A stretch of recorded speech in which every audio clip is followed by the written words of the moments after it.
Hello, hello. I am still setting up some names so that we can do this as easily as possible. And then I need to grab coffee, but I am here. I am finishing up some last minute prep. I have 8 more names to put in. And this is a short play. We're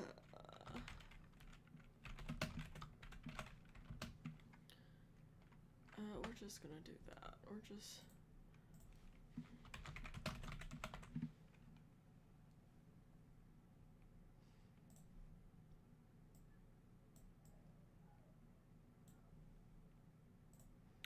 So what I am doing is I'm making little texts for everybody in the play so that no one will be confused about who's talking. Okay.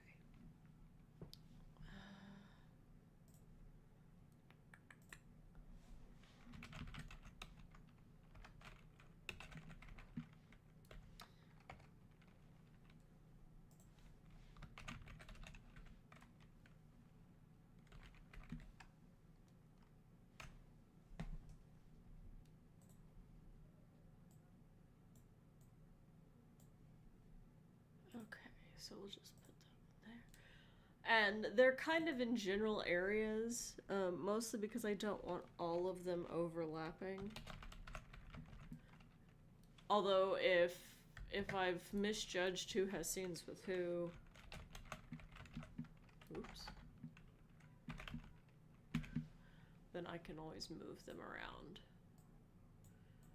I know Fabian and Malvolio are in the same scene.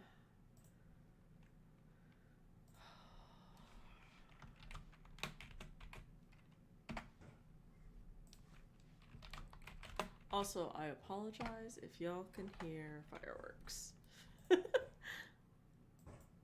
Oh, no. There we go. We'll put Festi over there.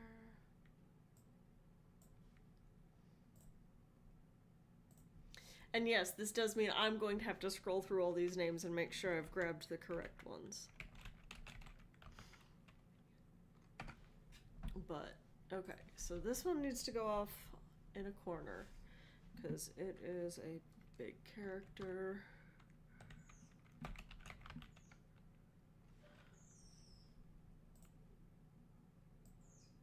We're going to put Olivia over here.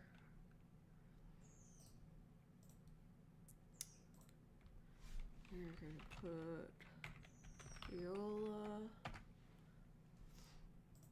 above my head. Not that big.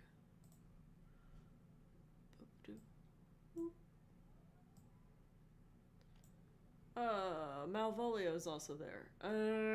He's probably gonna have to move, but we'll deal with that later.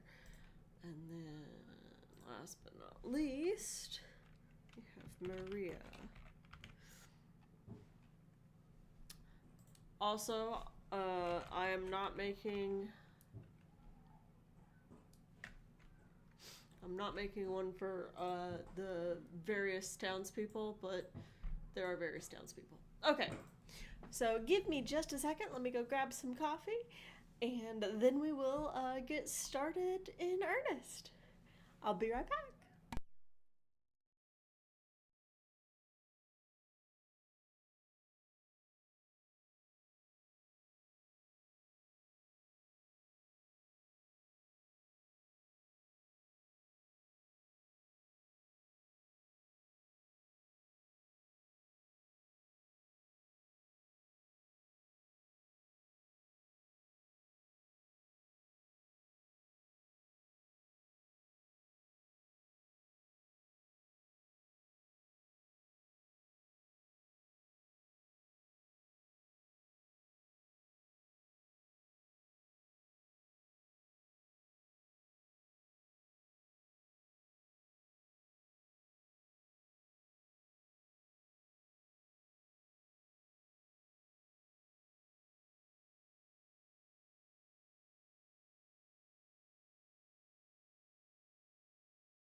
I'm back.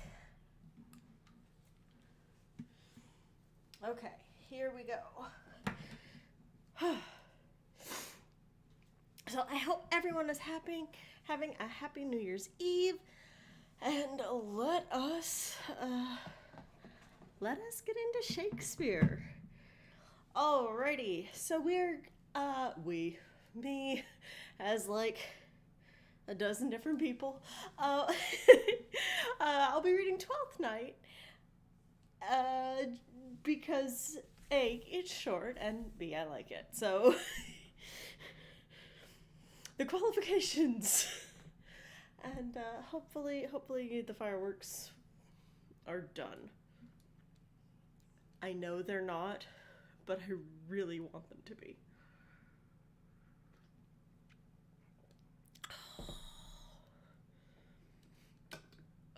And with this coffee, that makes a pot and a half today. Alrighty.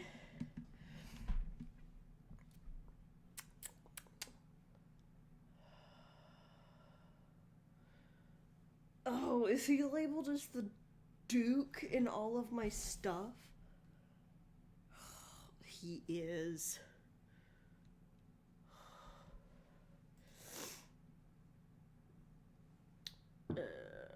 Rename. We're gonna throw Duke in front of it. Just so I can remember who's who. So, y'all can't see that, right? No, you can't. Okay. Alrighty. Is everybody ready? Let's see. Who all is here? So it's the Duke.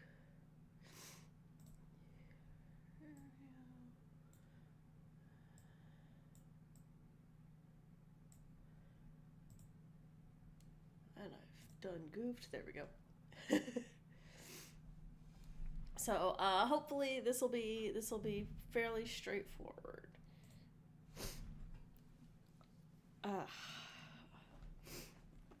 All right, Twelfth Night by William Shakespeare, Act 1, Scene 1. If music be the food of love, play on. Give me an excess of it, that surfeiting the appetite may stricken and so die. That strain again, it had a dying fall. Oh, it came o'er my ear like the sweet sound that breathes upon the bank of violets, stealing and giving odor.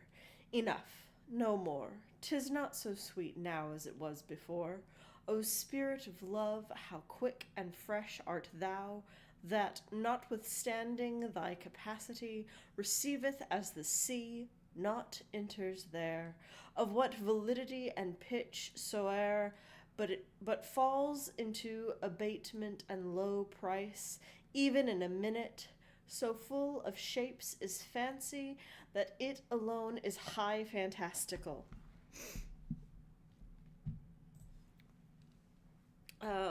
Will you go hunt, my lord? Here we go. What curio? The heart. Why, so I do, the noblest that I have. Oh, when mine eyes did see Olivia first, methought she purged the air of pestilence. That instant was I turned into a hart, and my desires like fell and cruel hounds, ere since pursue me. Oh, it is right here. How now? What news from her?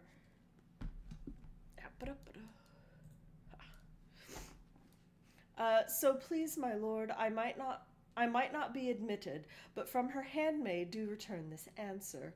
The element itself, till 7 years' heat, shall not behold her face at ample view, but like a cloistress she will veiled walk and water once a day her chamber round, with eye offending brine.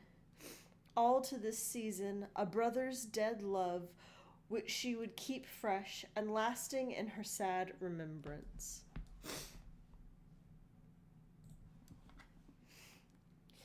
Oh, she that hath a heart of that fine frame to pay this debt of love but to a brother, how will she love when the rich golden shaft hath killed the flock of all affections else that live in her, when liver, brain, and heart, these sovereign thrones, are all supplied and filled, her sweet perfections with one self king?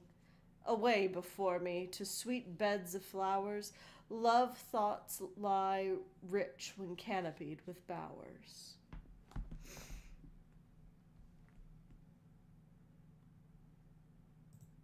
Yeah. Alright, now we have sea captain.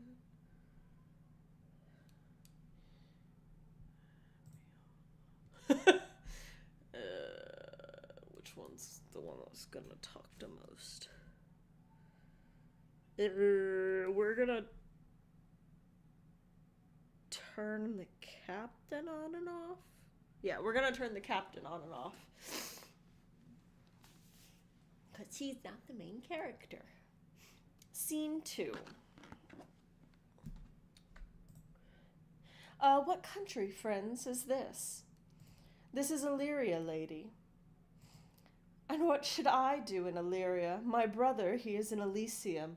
Perchance he is not drowned. What think you, sailors? It is perchance that you yourself were saved. Oh, my poor brother, and so perchance may he be. True, madam, and to comfort you with chance, assure yourself, after our ship did split, when you and those poor numbers saved with you, hung on our driving boat, I saw your brother, most provident in peril, bind himself, courage and hope both teaching him the practice, to a strong mast that lived upon the sea, where like Arion on the dolphin's back, I saw him... Arion, isn't that... Yeah, that's Orion, sorry. Where like Orion on the dolphin's back, I saw him hold acquaintance with the waves so long as I could see. Ah, welcome to Shakespeare spelling things funny sometimes. For saying so, there's gold. Mine own escape unfoldeth to my hope, whereto thy speech serves for authority the like of him. Knowest thou this country? Ay, madam, well, for I was bred and born not 3 hours' travel from this very place. Who governs here? A noble duke, in nature as in name. What is his name? Orsino. Orsino?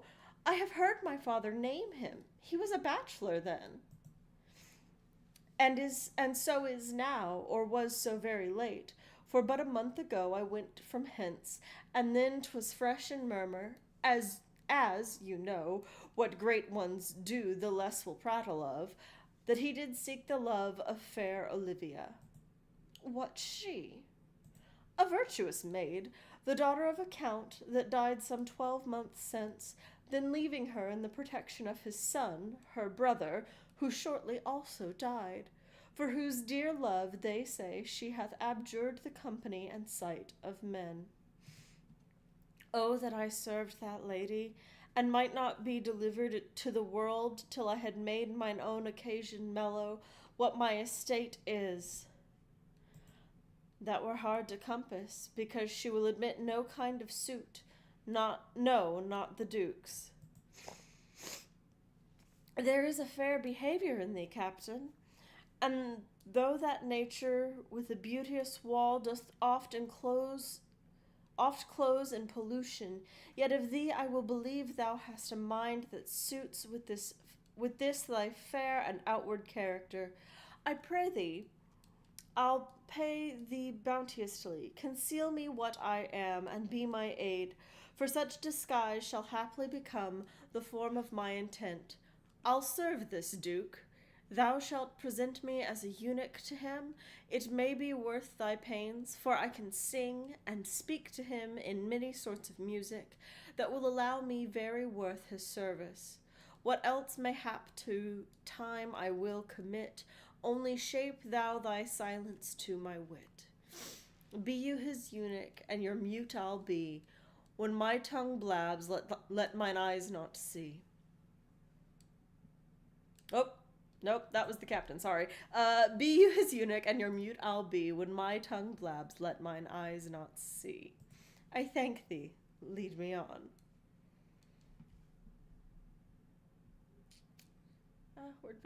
There she is. Toby and Maria. Maria and Toby. Oh, why is Maria so much bigger than Toby?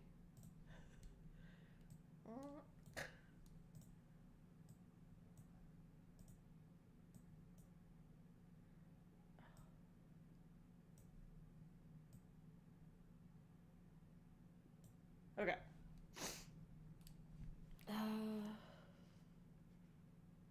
Oh, these two are just gonna go at it. We're gonna turn off.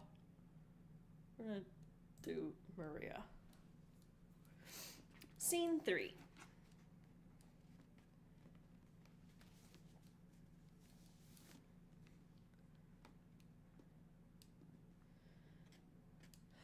What a plague means my niece to take the death of her brother thus, I'm sure cares an enemy to life. By my troth, Sir Toby, you must come in earlier o' nights. Your cousin, my lady, takes great exceptions to your ill hours. Why, let her accept before accepted. Ay, but you must confine yourself within the modest limits of order. Confine? I'll confine myself no finer than I am. These clothes are good enough to drink in, and so be these boots too. And they be not, let them hang themselves in their own straps. That quaffing and drinking will undo you. I heard my lady talk of it yesterday, and of a foolish knight that you brought in one night here to be her wooer. Who? Sir Andrew Ogcheek? Ay, he. He's as tall a man as any in Illyria. What's that to the purpose? Why, he has 3,000 ducats a year. Ay, but he'll have but a year in all these ducats. He's a very fool and a prodigal. Fie to that, you'll say so. He plays the viol de gamboys, and speaks 3 or 4 languages word for word without book, and hath all the good gifts of nature. He hath indeed almost natural, for besides that he's a fool, he's a great quarreller, and but that he hath the gift of a cowardly and but that he hath the gift of a coward to allay the gust he hath in quarrelling, 'tis thought among the prudent that he would quickly have the gift of a grave. By this hand they are scoundrels and subtractors that say so of him. Who are they? They that add, moreover, he is drunk nightly in your company. With drinking healths to my niece. I'll drink to her as long as there's a passage in my throat, and drink in Illyria. He's a coward and a cosetril that will not drink to my niece till his brains turn o' the toe like a parish top. What wench? Castellango Volgo, for here comes Sir Andrew Ogface.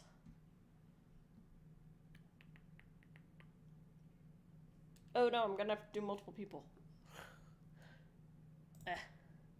Oh, and they're on top of each other.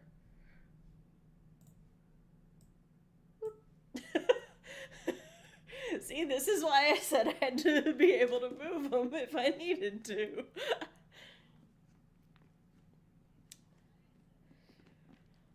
Sir Toby Belch. How now, Sir Toby Belch? Sweet... Nope. Sweet Sir Andrew. Bless you, fair shrew. And you too, sir. Accost, Sir Andrew, accost. What's that? To my niece's chambermaid.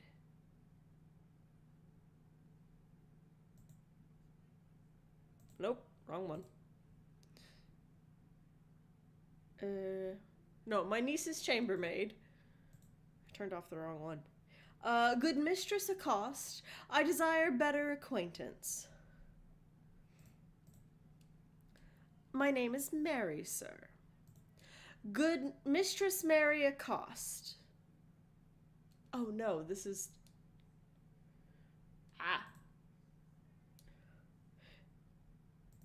Oh no, that is Andrew.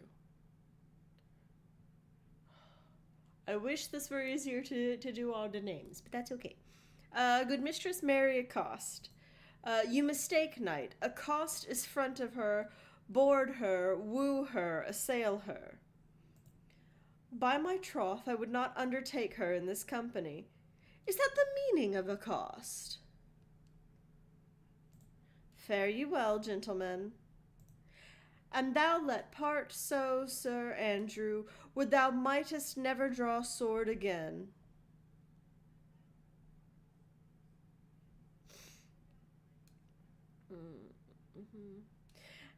And you part so, mistress, I would I might never draw sword again. Fair lady, do you think you have fools in hand?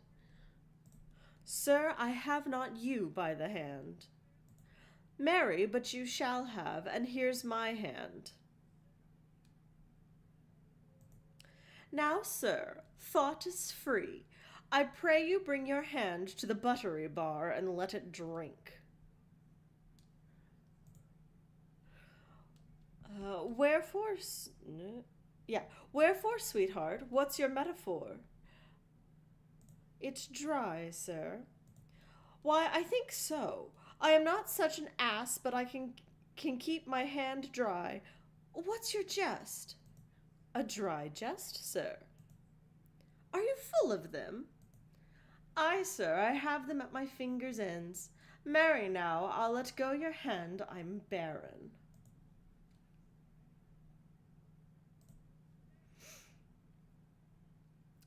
O knight, thou lackest a cup of canary. When did I see thee so put down? Never in your life, I think, unless you see canary put me down. Methinks sometimes I have no more wit than a Christian or an ordinary man has, but I am a great eater of beef, and I believe that does harm to my wit. No question.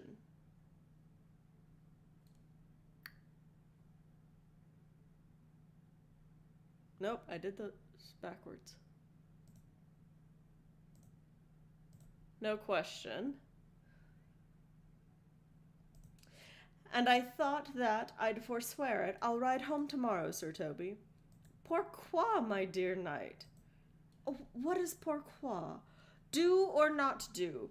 I would I had bestowed that time in the tongues that I have in fencing, dancing, and bear-baiting. Oh, had I but followed the arts! Then hadst thou had an excellent head of hair.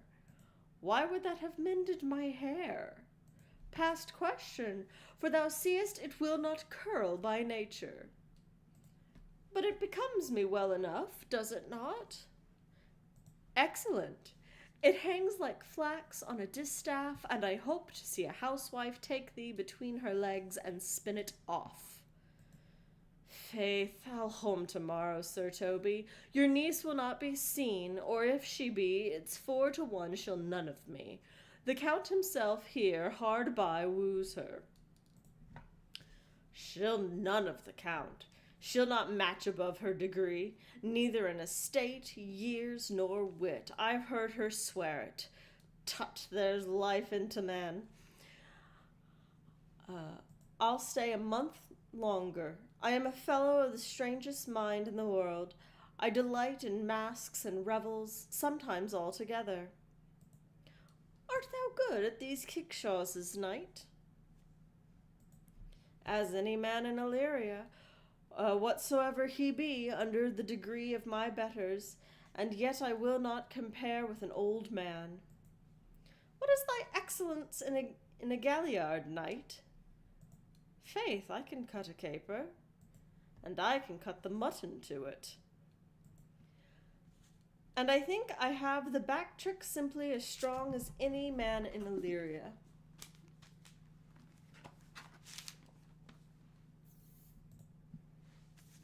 Wherefore are these things hid?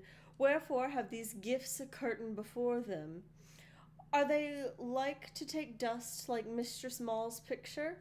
Why dost thou not go to church in a galliard and come home in a cortando?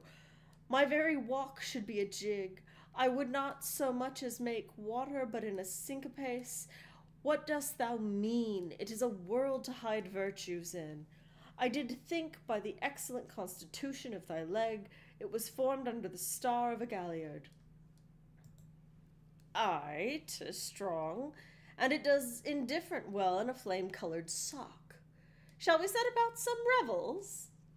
What shall we do else? Were we not born under Taurus? Taurus? That's sides and heart. No, sir, it's legs and thighs. Let me see thee caper. Ha! Higher. Excellent.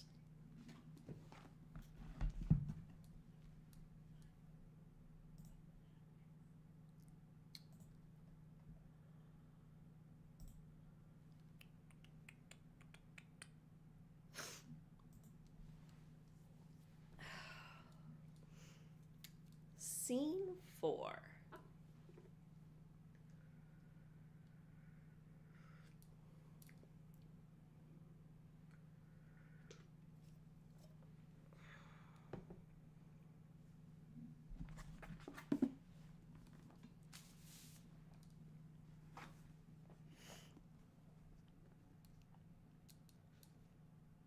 If the Duke continue these favours towards you, Cesario, you are like to be much advanced. He hath known you but 3 days, and already you are no stranger. You either fear his humour or my negligence, that you call in question the continuance of his love. Is he inconstant, sir, in his favours? No, believe me. I thank you. Here comes the Count. Oh. All right, hang on. I need a place to set this book down so I can do a whole bunch of people. Okay. Who all do I need? I need Duke, Curio, Viola.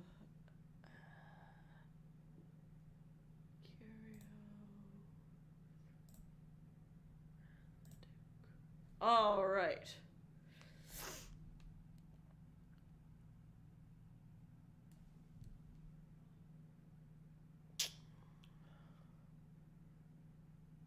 Okay.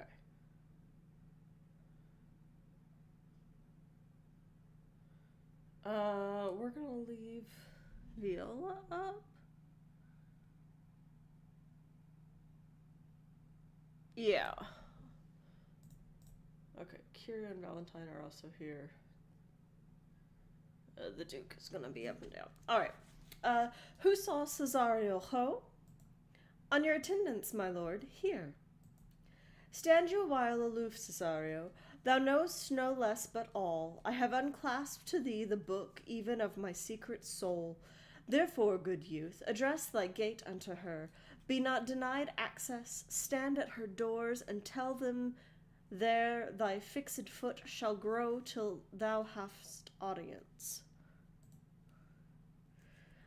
Sure, my noble lord, if she be so abandoned to her sorrow as it is spoke, she will never admit me. Be clamorous, and leap all civil bounds, rather than make unprofited return. Say I do speak with her, my lord. What then? Oh, then unfold the passion of my love. Surprise her with discourse of my dear faith.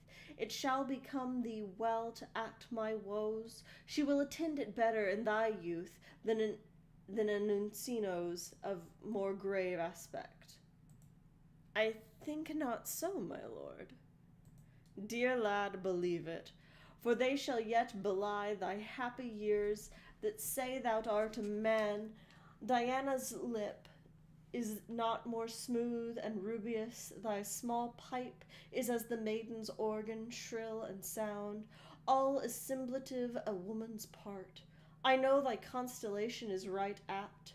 For this affair some 4 or 5 attend him, all if you will, for I myself am best when least in company. Prosper well in this, and thou shalt live as freely as thy lord to call his fortunes thine. I'll do my best to woo your lady. Yet a barful strife, whoe'er I woo myself would be his wife.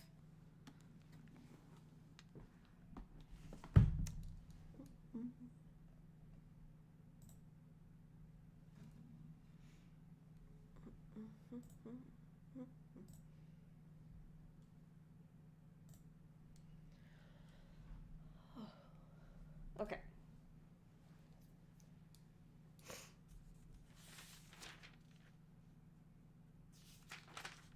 Oh, this is going to be a lot of juggling of people.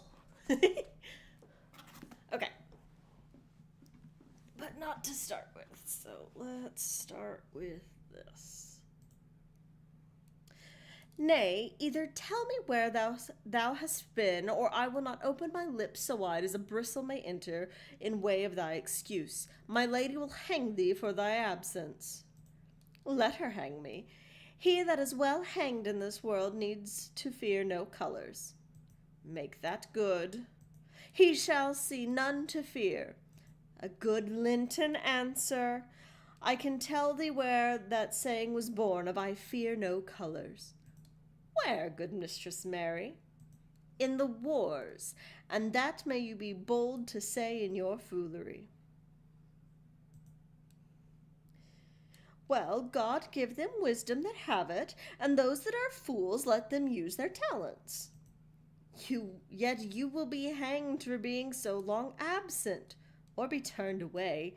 Is not that as good as a hanging to you? Many a good hanging prevents a bad marriage, and for turning away let summer bear it out. You are resolute, then?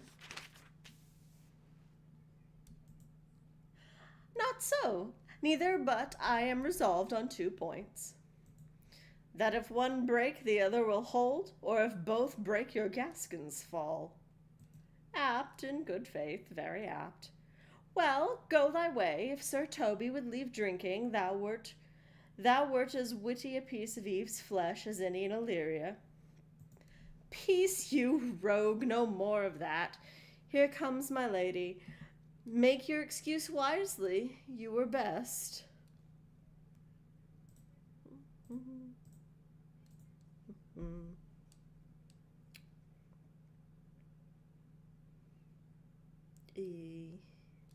There it is. Wit and be thy will, put me in good following. Those wits that think they have thee do very oft proved fools, and I that am sure I lack thee may better pass for a wise man. For what says Quintopolis?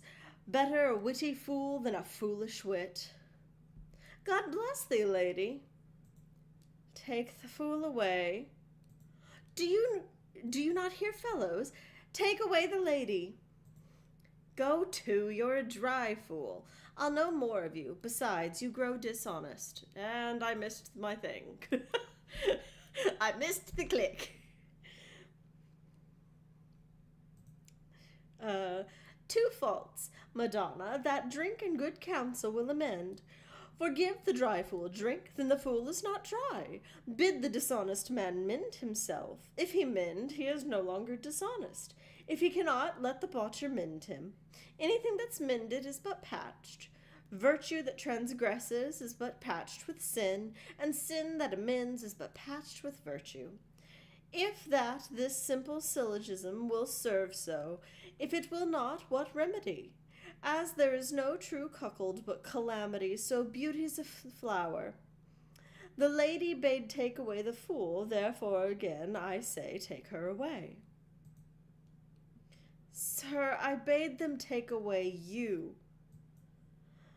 Misprison the highest degree, lady, cuculus non faciem mancham. That's as much to say as I do not wear motley in my brain. Good Madonna, give me leave to prove you a fool. Can you do it? Dexterously, good Madonna. Make your proof. I much catchize it for you, Madonna. Good my mouse of virtue, answer me. Well, sir, for want of other idleness, I'll bide your proof. Good Madonna, why mournest thou? Good fool, for my brother's death.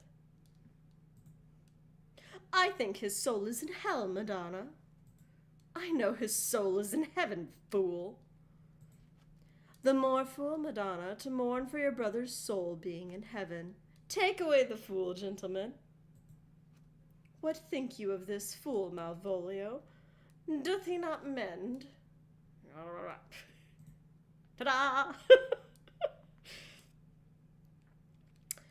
Yes, and shall do till the pangs of death shake him.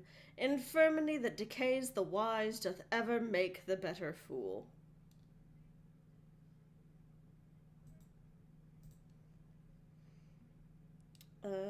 God send you, sir, a speedy infirmary, for the better increasing of your folly. Sir Toby will be sworn that I am no fox, but he will not pass his word for twopence that you are no fool.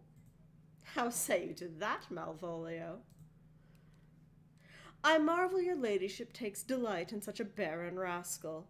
I saw him put down the other day with an ordinary fool that has no more brain than a stone. Look you now, he's out of his guard already. Unless you laugh and minister occasion to him, he is gagged. I protest, I take these wise men that crow so at these set kind of fools no better than the fool zanies.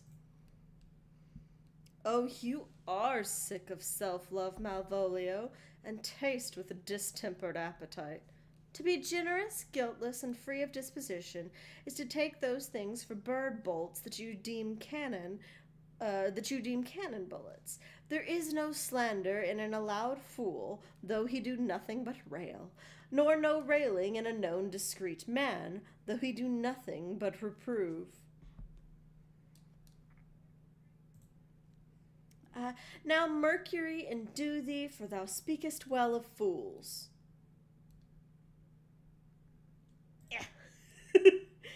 Madam, there is at the gate a young gentleman much desires to speak with you. From the Count Orsino, is it? I know not, madam. 'Tis a fair young man and well attended. Who of my people hold him in delay? Sir Toby, madam, your kinsman. Fetch him off, I pray you. He speaks nothing but madman. Fie on him.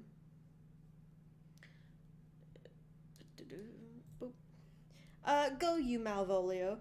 If it be a suit from the Count, I am sick, or not at home, what you will to dismiss it. Now you see, sir, how your fooling grows old, and people dislike it. Thou hast spoke for us, Madonna, as if thy eldest son should be a fool, whose skull Jove cram with brains. For here he comes, one of thy kin, who has the most weak pia mater. Oh, but Sir Toby's way down here. Okay.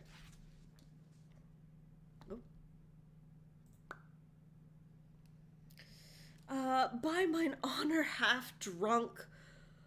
What is he at the gate, cousin? A gentleman.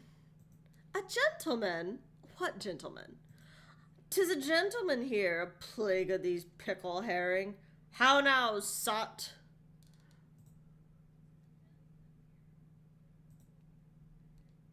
Good Sir Toby. Cousin, how have you come so early by this lethargy? Lechery. I defy lechery. There's one at the gate. Ay, Mary, what is he? Let him be the devil and he will, I care not. Give me faith, say I, well, it's all one. What's a drunken man like, fool? like a drowned man, a fool and a madman. One draught above heat makes him a fool, a second mads him, and a third drowns him. Go thou and seek the crowner, and let him sit on my cuz, for he's in the third degree of drink, he's drowned. Go look after him. He is but mad yet, Madonna, and the fool shall look to the madman. Oh. Madam, yond young fellow swears he will speak with you. I told him you were sick. He takes on him to understand so much, and therefore comes to speak with you. I told him you were asleep. He seems to have foreknowledge of that too, and therefore comes to speak with you. What is to be said to him, my lady? He's forfeited against any denial.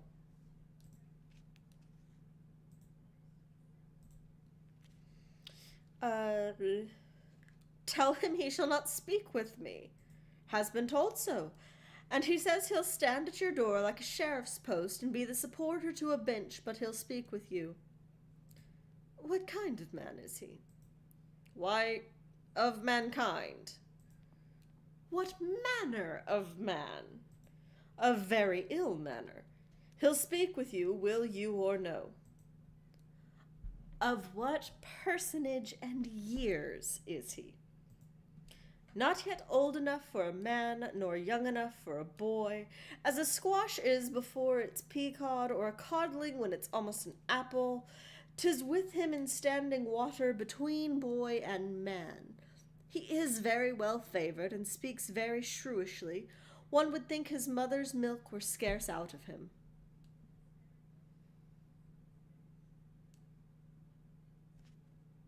I missed my click. That was all my volio. I'm sorry, guys. Let him approach. Call in my gentlewoman.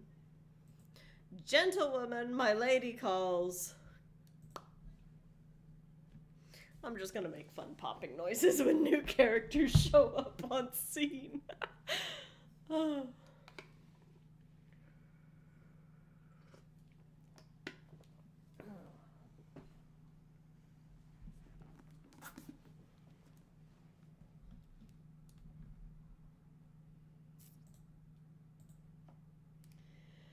Give me my veil, throw it o'er my face, will once more hear Orsino's embassy.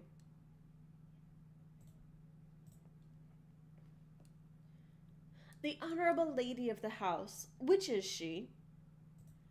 Speak to me, I shall answer for her. Your will?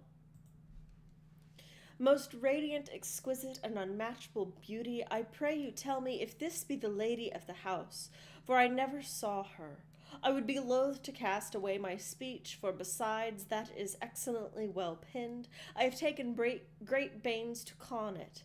Good beauties, let me sustain no scorn. I am very comfortable, even to the least sinister usage. Whence came you, sir? I can say little more than I have studied, and that question's out of my part. Good gentle one, give me modest assurance, if you be the lady of the house, that I may proceed in my speech. Are you a comedian? No, my profound heart, and yet by the very fangs of malice I swear I am not that I play. Are you the lady of the house? If I do not usurp myself, I am. Most certain, if you are she, you do usurp yourself, for what is yours to bestow is not yours to reserve, but this is from my commission. I will on with my speech in your praise, and then show you the heart of my message. Come to what is important in it. I forgive you the praise. Alas, I took great pains to study it, and 'tis poetical. It is more like to be feigned. I pray you, keep it in. I heard you were saucy at my gates, and allowed your approach rather than to wonder at you than to hear you. If you be not mad, be gone.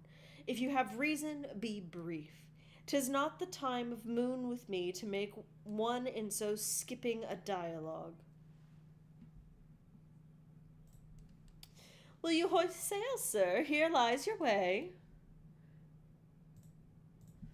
No good swabber. I am to hull here a little longer. Some mollification for your giant sweet lady. Tell me your mind. I am a messenger. Sure, you have some hideous matter to deliver when the courtesy of it is so fearful. Speak your office. It alone concerns your ear. I bring no overture of war, of taxation, of homage.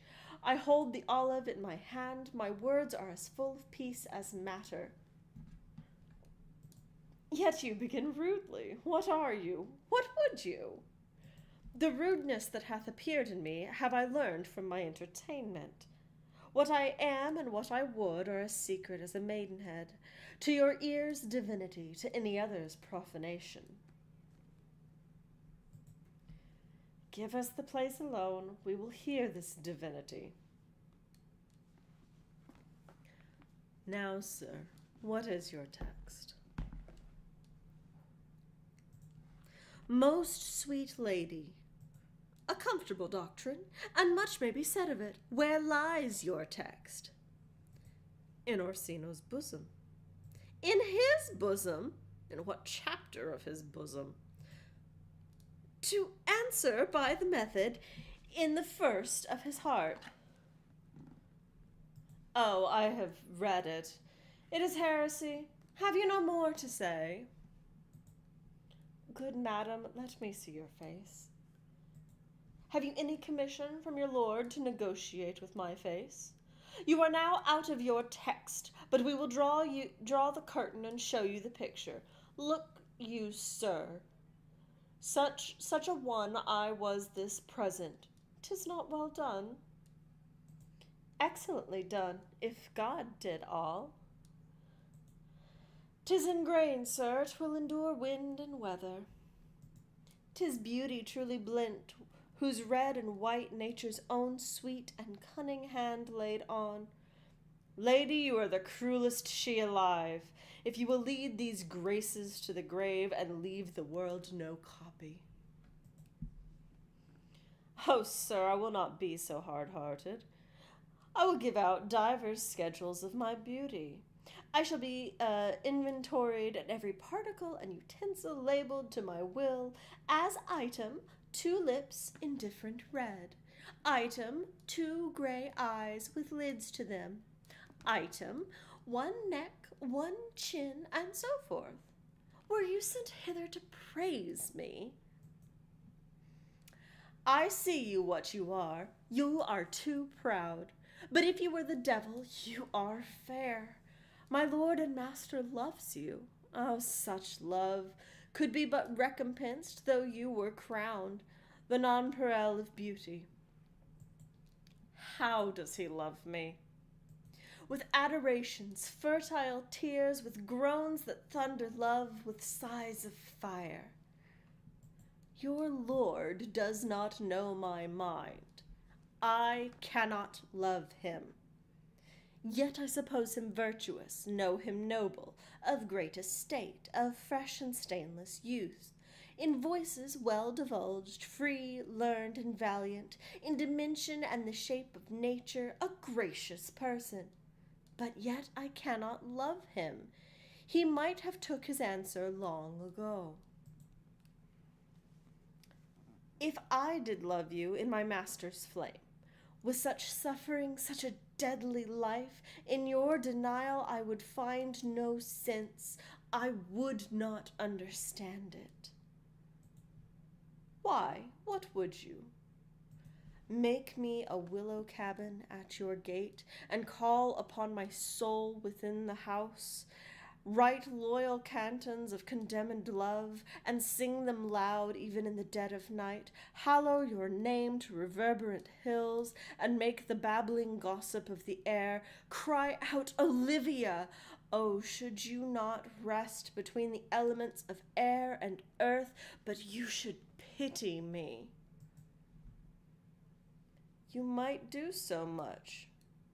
What is your parentage? Above my fortunes, yet my state is well. I am a gentleman. Get you to your lord. I cannot love him. Let him sin no more, unless, perchance, you come to me again, to tell me how he takes it. Fare you well. I thank you for your pains. Spend this for me. I am no feed post, lady. Keep your purse. My master, not myself, lacks recompense. Love make his heart flint that you shall love, and let your fervor, like my master's be, placed in contempt. Farewell, fair cruelty. What is your parentage? Above my fortune, yet my state is well. I am a gentleman. I'll be sworn thou art. Thy tongue, thy face, thy limbs, actions, and spirits do give thee fivefold blazon. Not too fast, soft, soft, unless the master were the man. How now? Even so quickly one may catch the plague. Methinks I feel this youth's perfections with an invisible and subtle stealth, to creep in at mine eyes. Well, let it be. What ho, Malvolio? Here, madam, at your service. Run after that same peevish messenger.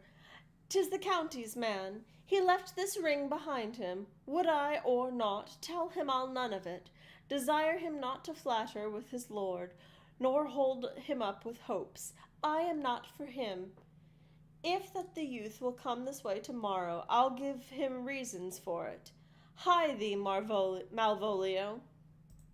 Madam, I will. I do, I know not what, fear to find mine eye too great a flatterer for my mind. Fate show thy force, ourselves we do not owe. What is decreed must be, and be this so. And that is the end of Act 1.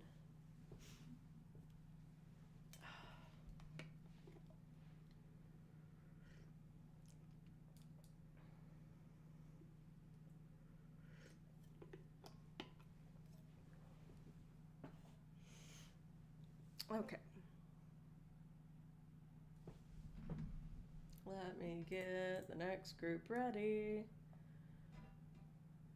Boop. And why did I put these two on top of each other?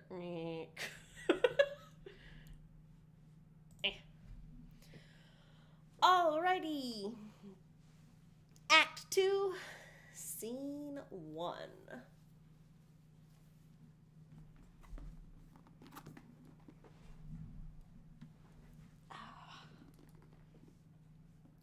Will you stay no longer, nor will you not that I go with you? By your patience, no. My stars shine darkly over me. The malignancy of my fate might perhaps distemper yours. Therefore I shall crave of you your leave, that I may bear my evils alone. It were a bad recompense for your love to lay any of them on you. Let me know of you whither you are bound. No, sooth, sir. My determinate voyage is mere extravagancy, but I perceive in you so excellent a touch of modesty that you will not extort from me what I am willing to keep in. Therefore it charges me in manners rather to express myself. You must know of me then. Antonio, my name is Sebastian, which I called Roderigo. My father was that Sebastian of Messalina, whom I know you have heard of. He left behind him myself and a sister, both born in an hour.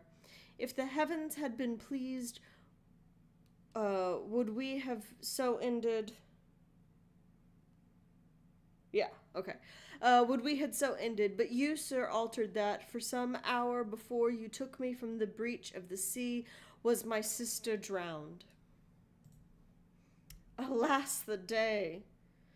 A lady, sir, though it was said she much resembled me, was yet of many accounted beautiful.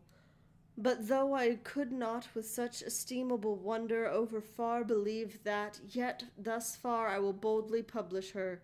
She bore a mind that envy could not but call fair. She is drowned already, sir, with salt water, though I seem to drown her remembrance again with more.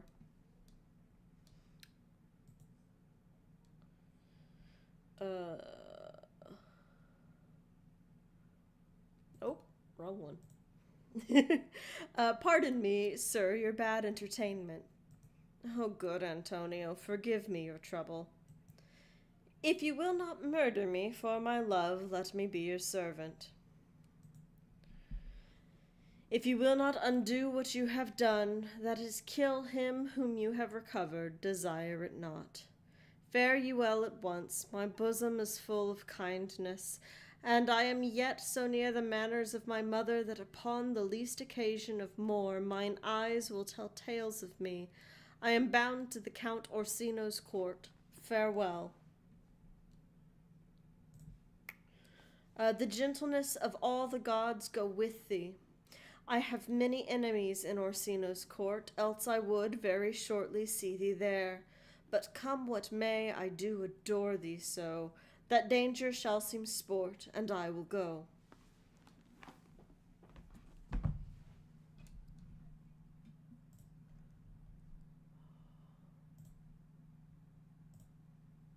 Oh, those two are in the same.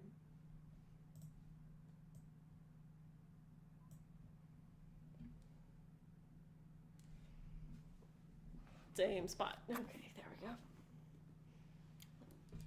Scene 2.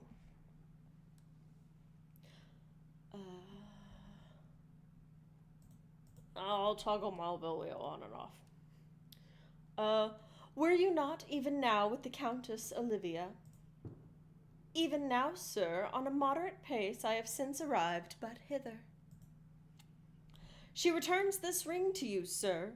You might have saved me my pains to have taken it away yourself.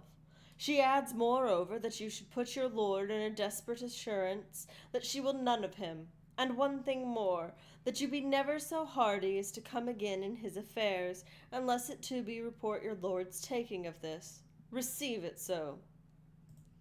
She took the ring of me, I'll none of it. Come, sir, you peevishly threw it to her, and her will is it should be so returned.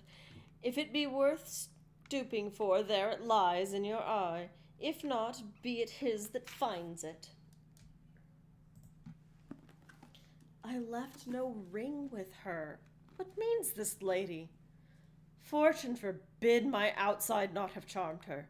She made good view of me, indeed, so much that sure methought her eyes had lost her tongue, for she did speak in starts distractedly. She loves me. Sure, the cunning of her passion invites me in this churless messenger. None of my lord's ring? Why, he sent her none. I am the man. If it be so as 'tis, poor lady, she would better love a dream. Disguise, I see thou art a wickedness, wherein the pregnant enemy does much. How easy it is for the proper false in women's waxen hearts to set their forms. Alas, our frailty is the cause, not we. For such as we are made of, such we be. How will this phage? My master loves her dearly, and I, poor monster, fond as much on him, and she, mistaken, seems to dote on me. What will become of this? As I am man, my state is desperate for my master's love. As I am woman, now, alas the day, what thriftless sighs shall poor Olivia breathe? O time, thou must untangle this, not I. It is too hard a knot for me to untie.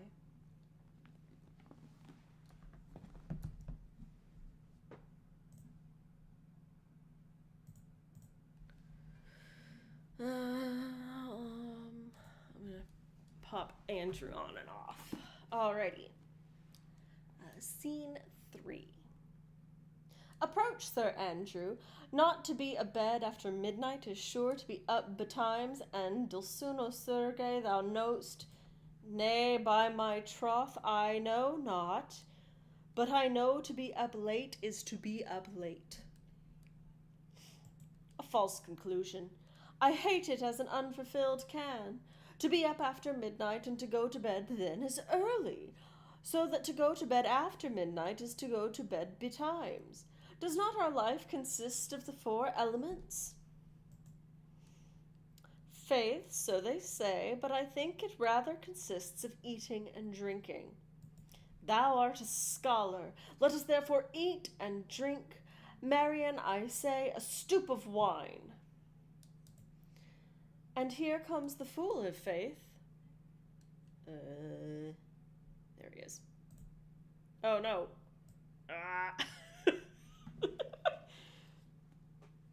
How now, my hearts? Did you never catch the picture of we three? Welcome, ass. Now let's have a catch. And by my troth, the fool has excellent breast. I had rather than 40 shillings I had such a leg, and so sweet a breath to sing, as the fool has. In sooth, thou wast very gracious fooling last night, when thou bespoke of Pignoramatus of the Vaspians, passing economical of Quibius. 'Twas very good, in faith I sent thee 6pence for thy lemon. Hast it? I did impeticos thy gratillity, for Malvolio's nose is no whipstock.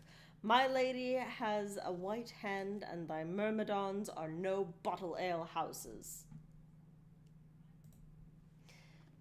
Excellent. Why, this is the best fooling when all is done. Now a song. Come on, there's 6pence for you. Let's have a song. There's a testrel of me, too. If one night give would you a love song or a song of good life? A love song. A love song. I care not for good life.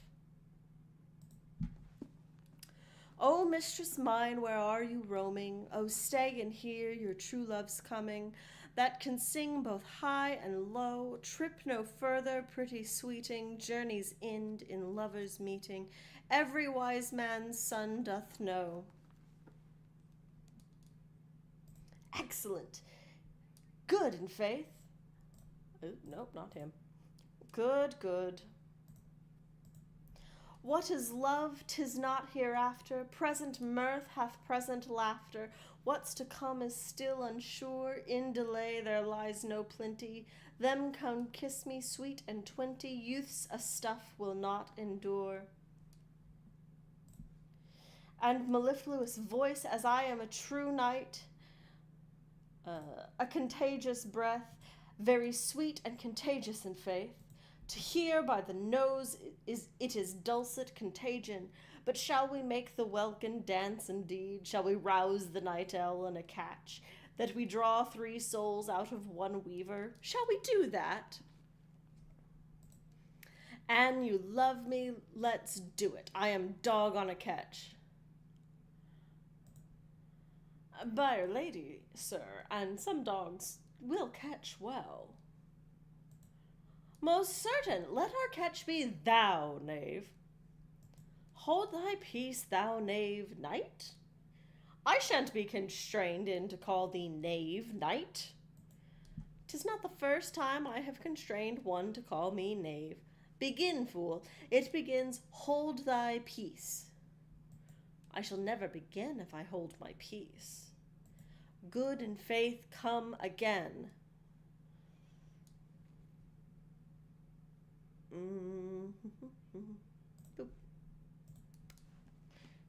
What a caterwauling do you keep here? If my lady have not called up her steward Malvolio and bid him turn you out of doors, never trust me. My lady's a Catian. We are politicians. Malvolia's a Pegaramsey, and 3 merry men be we. Am I not consanguineous? Am I not of her blood? Tilly Valley, lady, there dwelt a man in Babylon. Lady, lady. Beshrew me, the night's an admirable fooling. Ay, he does well enough if he be disposed, and so do I, too. He does it with better grace, but I do it more natural. Oh, the 12th day of December. For the love of God's peace. My masters, are you mad? Or what are you? Have you no wit, manners, nor honesty, but to gabble like tinkers at this time of night? Do ye make an alehouse of my lady's house, that ye squeak out your cosier's catches, without any mitigation or remorse of voice? Is there no respect of place or persons, nor time in you? We keep time, sir, in our catches. Snack up. Sir Toby, I must be round with you. My lady bade me tell you that though she harbours you as her kinsman, she's nothing allied to your disorders. If you can separate yourself and your misdemeanors, you are welcome to the house. If not, and it would please you to take leave of her, she is very willing to bid you farewell. Farewell, dear heart, since I must needs be gone. Nay, good Sir Toby.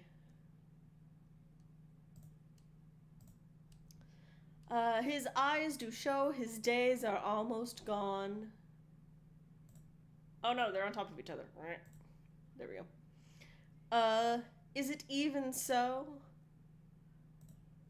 But I will never die. Sir Toby, there you lie. This much is credit to you. Shall I bid him go? What if you do? Shall I bid him go and spare not? Oh, no, no, no, no, dare you not. Out of tune, sir, ye lie. Art any more thou a steward? Dost thou think that because thou art virtuous there shall be no more cakes and ale? Yes, by Saint Anne and ginger shall be hot in the mouth too. Thou art in the right. Go, sir, rub your chain with crumbs and stoop up of wine, Maria. Mistress Mary, if you prized my lady's favour at anything more than contempt, you would not give means for this uncivil rule. She shall know of it by my hand.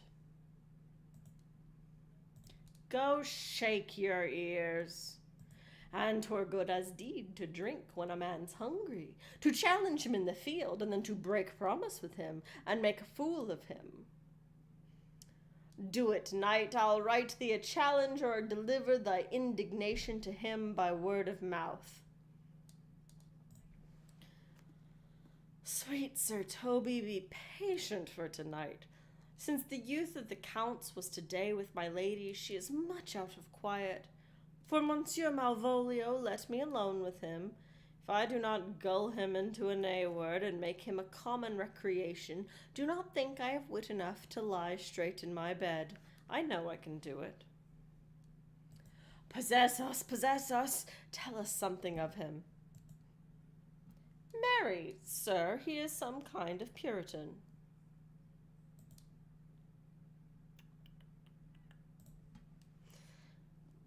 Oh, if I thought that, I'd beat him like a dog. What, for being a Puritan? Thy exquisite reason, Sir Knight. I have no exquisite reason for it, but I have reason good enough for it.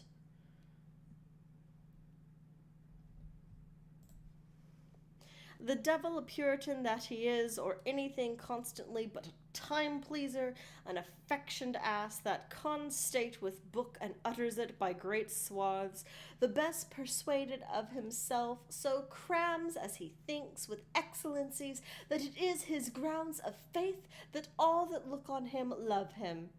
And on that vice in him will my revenge find notable cause to work.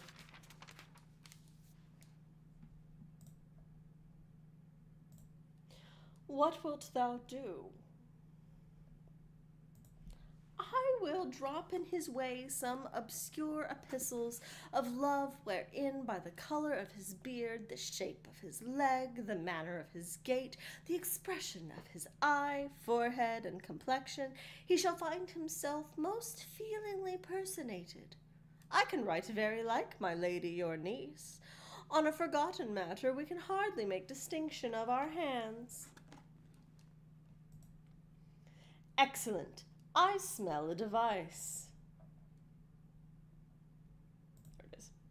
I have it in my nose too. He shall think by the letters that thou wilt drop, that they came from my niece, that she's in love with him. My purpose is indeed a horse of that color. And your horse would now make... Wait, where'd it go? There it is. And your horse would now make him an ass. Ass, I doubt not. Oh, 'twill be admirable. Sport royal, I warrant you. I know my physic will work with him. I will plant you two, and let the fool make a third, where he shall find the letter. Observe his construction of it, for this night to bed and dream on the event. Farewell. Good night, Penthesilea.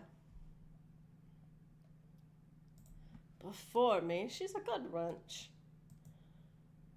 She's a beagle true bred, and one that adores me. What of that? I was adored once too. Let's to bed, knight. Thou hadst need send for more money. If I cannot recover your niece, I am a foul way out. Send for money, knight. If thou hast her not in the end, call me cut. If I do not, never trust me. Take it how you will. Come, come, I'll go burn some sack. 'Tis too late to go to bed now. Come, night, come, night.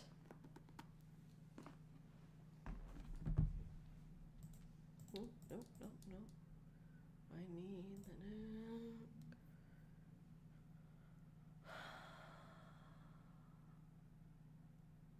I need curio. Okay.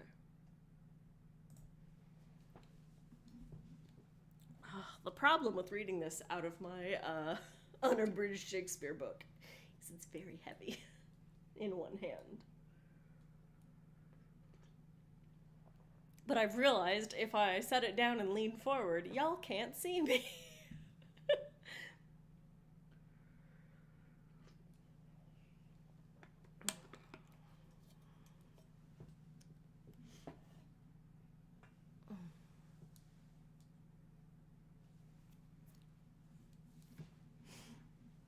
Okay, let's see if I can do it this way. If I can twist this way a little. Nope. Okay, I think I can do this.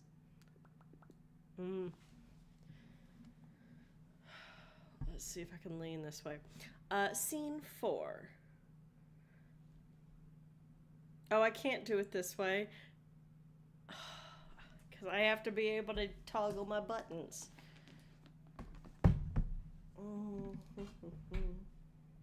Okay, here we go. Give me some music. Now, good morrow, friends. Now, good Cesario. But that piece of song, that old antique song we heard last night, methought it did relieve my passion much, more than light airs and recollected terms of these most brisk and giddy-paced times. Come but one verse. He is not here, so please your lordship that should sing it. Who was it? Festi, the jester, my lord, a fool that the lady Olivia's father took much delight in. He is about the house. Seek him out, and play the tune the while.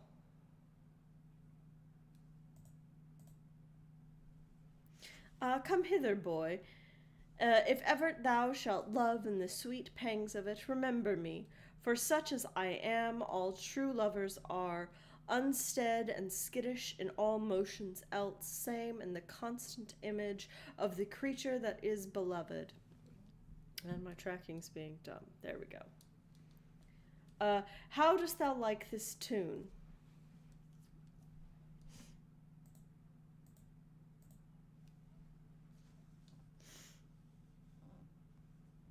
It gives a very echo to the seat where love is throned. Thou dost speak masterly, my life's upon it, though young thou art, thine eyes has stayed upon some favor that it loves. Hath it not, boy? A little, by your favor. What kind of woman is it? Of your complexion? She is not worth thee, then. What year, in faith? About your years, my lord. Too old, by heaven. Let still the woman take an elder than herself. So wears she to him, so sways she level in her husband's heart.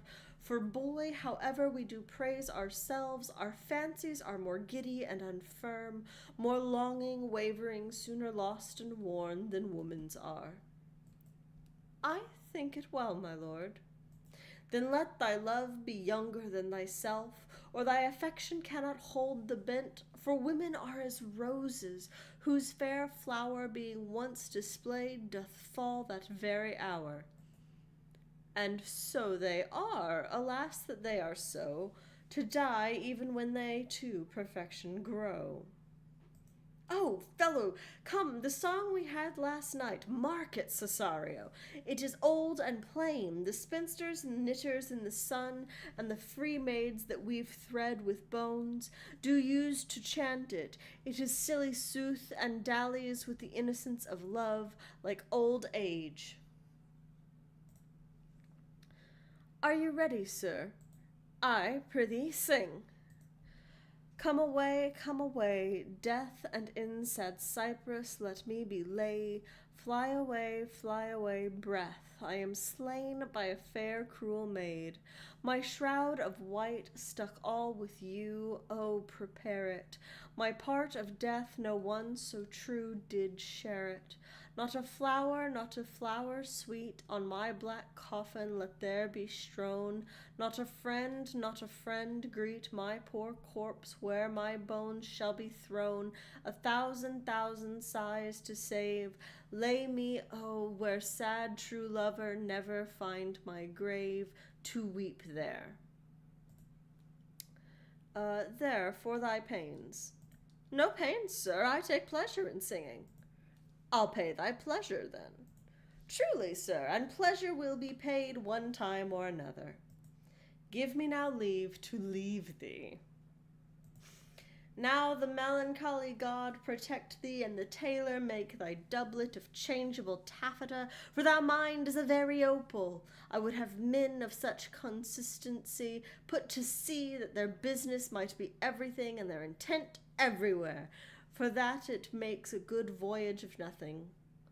Farewell. Let the rest give place. I'm probably going to need this one. One more, Cesario. Get thee yon same sovereign cruelty.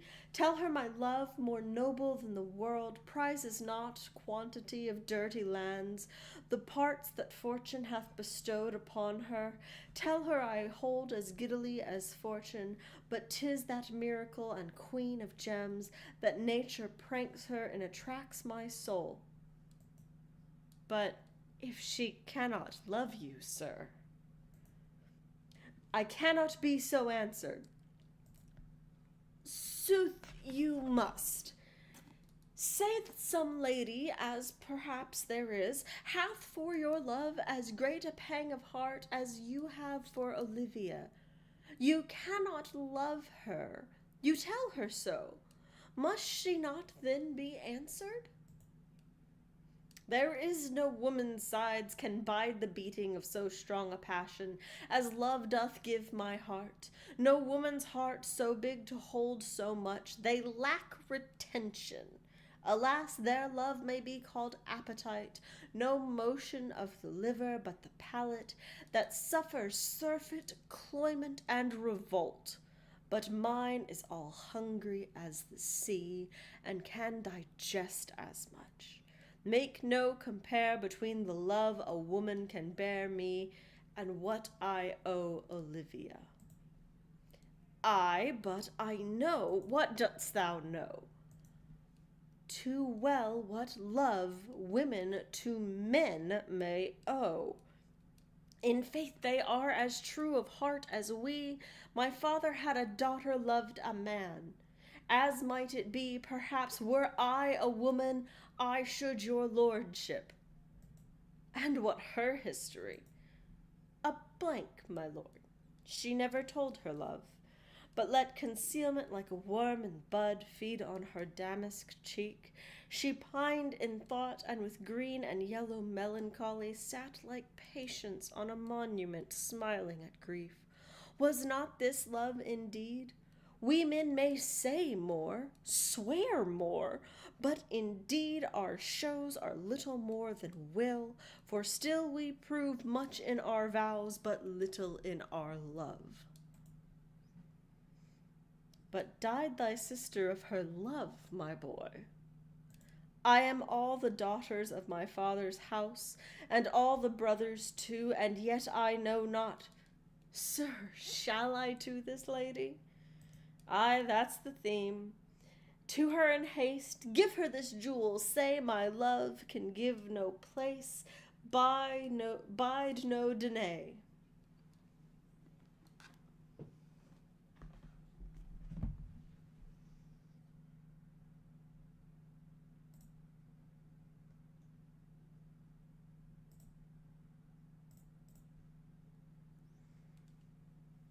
Oh, he needs to move. Fabian needs to move. And hopefully Festi won't show up in this scene.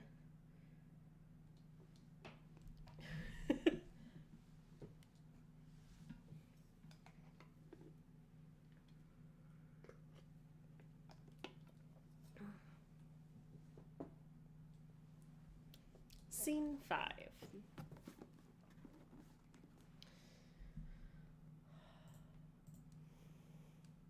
Come thy way, Signor Fabian. There he is. Nay, I'll come. If I lose a scruple of this sport, let me be boiled to death with melancholy. Wouldst thou not be glad to have the night-guardly rascally sheep-biter come by some notable shame? I would exult, man. You know he brought me out of favor with my lady about a bear baiting here. To anger him, we'll have the bear again, and we'll fool him black and blue. Shall we not, Sir Andrew? And we do not, it is pity of our lives. Here comes the little villain. How now, my metal of India?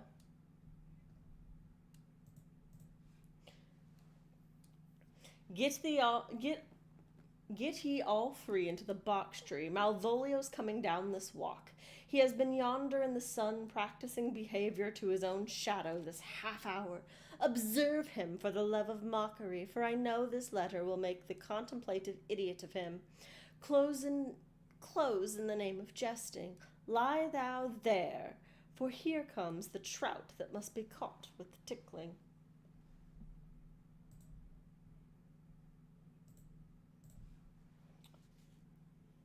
'Tis but fortune, all is fortune. Maria once told me she did affect me, and I have heard herself come thus near.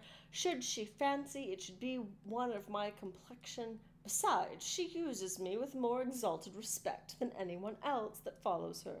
What should I think on it? Here come an overweening tongue. Oh, peace! Contemplation makes a rare turkey cock of him, how he jests under his advanced plumes. Slight, I could so beat the rogue. Peace, I say. To be Count Malvolio. Oh, rogue. Pistol him, pistol him. peace, peace.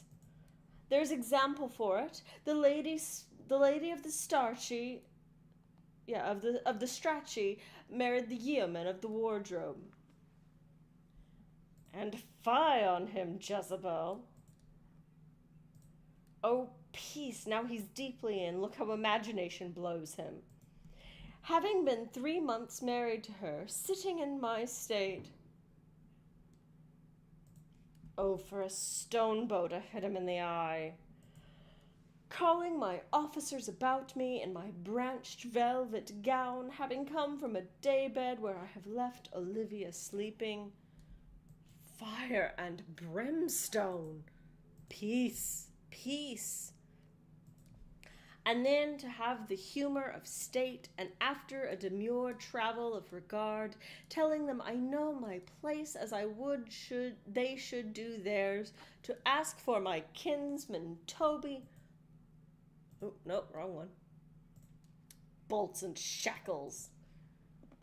Oh, Pete. Oh, I didn't realize that's where that one landed. Me.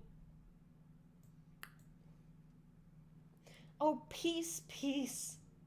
Now, 7 of my people with an obedient start and make out for him. I frown a while, perchance wind up my watch, or play with some rich jewel. Toby approaches, curtsies there to me.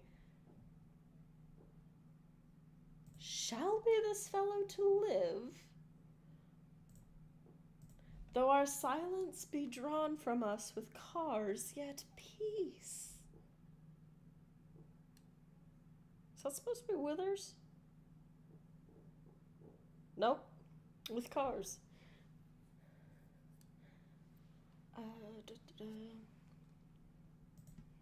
I extend my hand to him thus, quenching my familiar smile with a stare regard of control.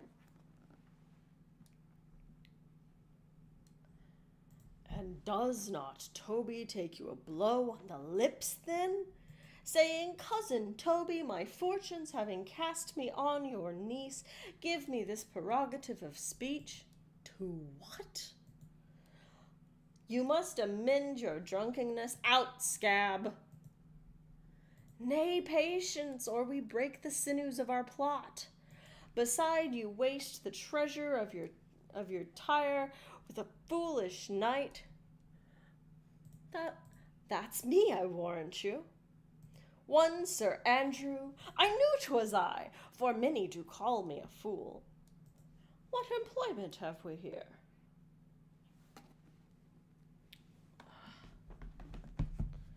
I'm gonna have to set this down because I have to do a whole bunch more of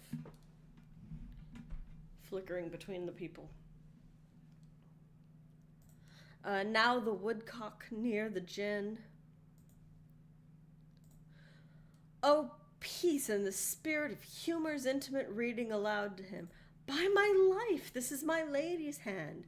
These be her very C's, her U's, her T's, and thus makes her great P's. It is in contempt of question, her hands.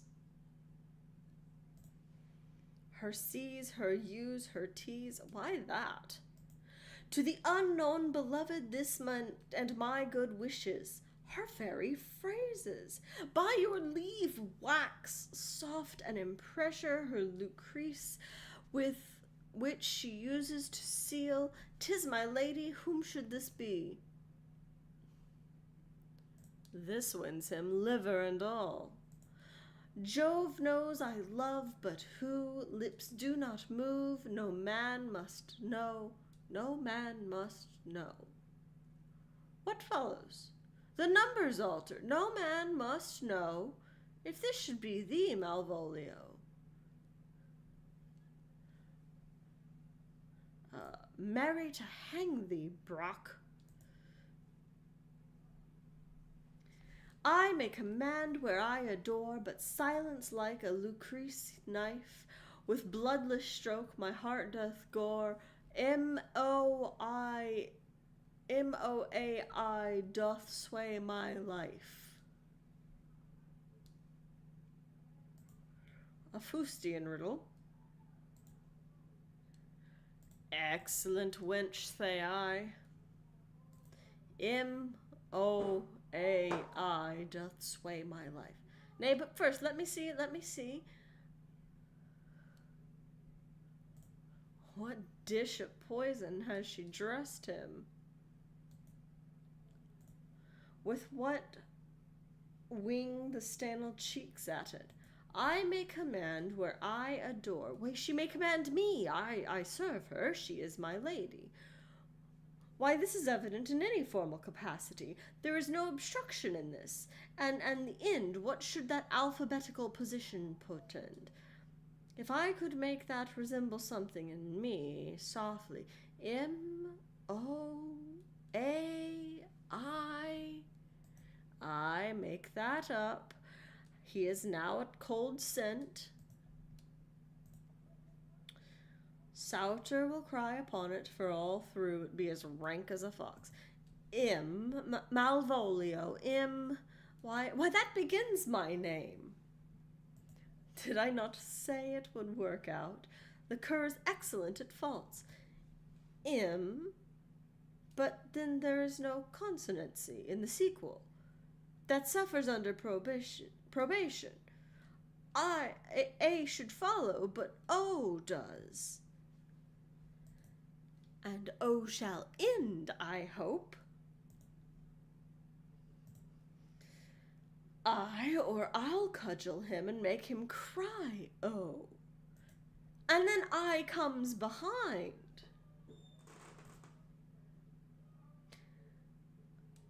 You had an eye behind you, you might see more detraction at your heels than fortunes before you. M-O-A-I, this simulation is not as the former. Yet to crush this a little, it would bow to me, for every one of these letters are in my name. Soft, here follows prose. If this fall into thy hand, resolve.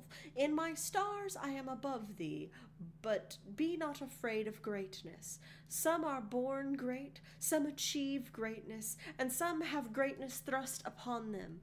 Thy fates open their hands, let thy blood and spirit embrace them, and inure thyself to what art to be. Cast thy humble slow and a fear fresh. Be opposite with a kinsman, surly with servants, let thy tongue tank arguments of state, put thyself into the trick of singularity. She thus advises thee that sighs for thee. Remember who commanded thy yellow stockings, wish to see thee ever cross-gartered. I say, remember. Go to, thou art made, if thou desirest to be so. If not, let me see thee a steward still. The fellow of servants, and not worthy to touch fortune's fingers. Farewell, she that would alter services with thee, the fortunate unhappy. Daylight and champion discovers not more. This is open. I will be proud, and I will read politic authors. I will baffle Sir Toby. I will wash off gross acquaintance. I will be point device, the very man I do not now fool myself to let imagination jade me, for every reason excites to this, that my lady loves me. She did commend my yellow stockings of late. She did praise my leg for being cross-gartered, and in this she manifests herself to my love, and with a kind of injunction drives me to these habits of her liking. I thank my stars I am happy. I will be strange stout in yellow stockings and cross-gartered, even with the swiftness of putting on. Jove and my stars be pray. Oh, here's a postscript. Thou canst not choose but know who I am. If thou entertainest my love, let it appear in thy smiling. Thy smiles become thee well, therefore in my presence still smile, my sweet, I pray thee. Jove, I thank thee. I will smile. I will do everything thou wilt have me.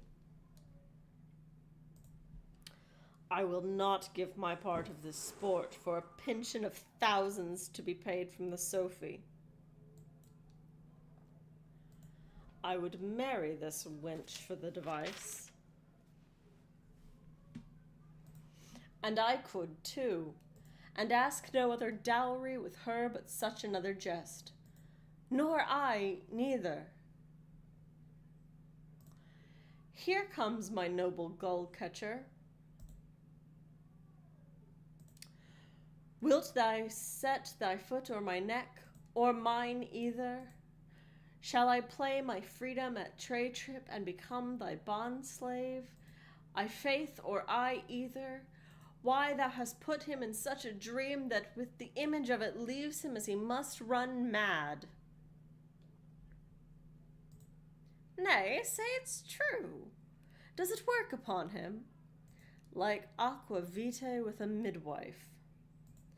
If you will then see the fruits of the sport, mark his first approach before my lady. He will come to her in yellow stockings, and 'tis a colour she abhors, and cross-gartered, a fashion she detests. And he will smile upon her, which will now be so unsuitable to her disposition, being addicted to melancholy as she is, that it cannot but turn him into a notable contempt. If you will see it, follow me.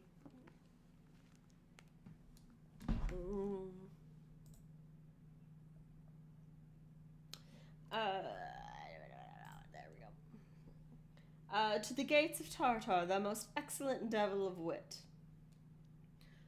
And I'll make one too.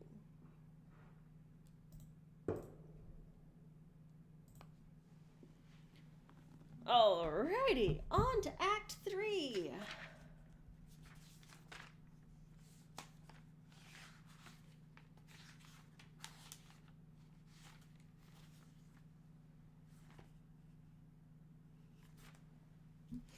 We've got about 15 more pages. If that means anything to you.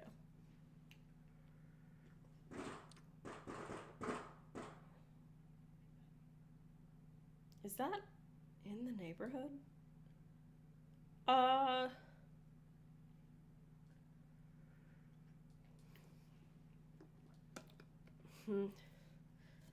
like that. Give me a second, guys.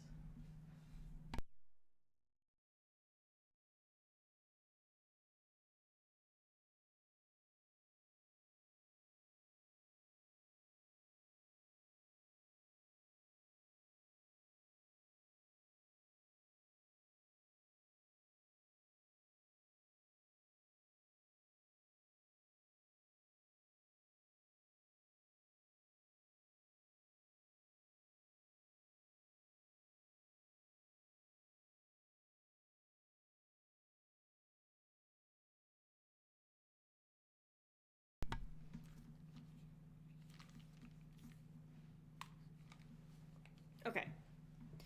Sorry, I think someone's setting off fireworks in the neighborhood.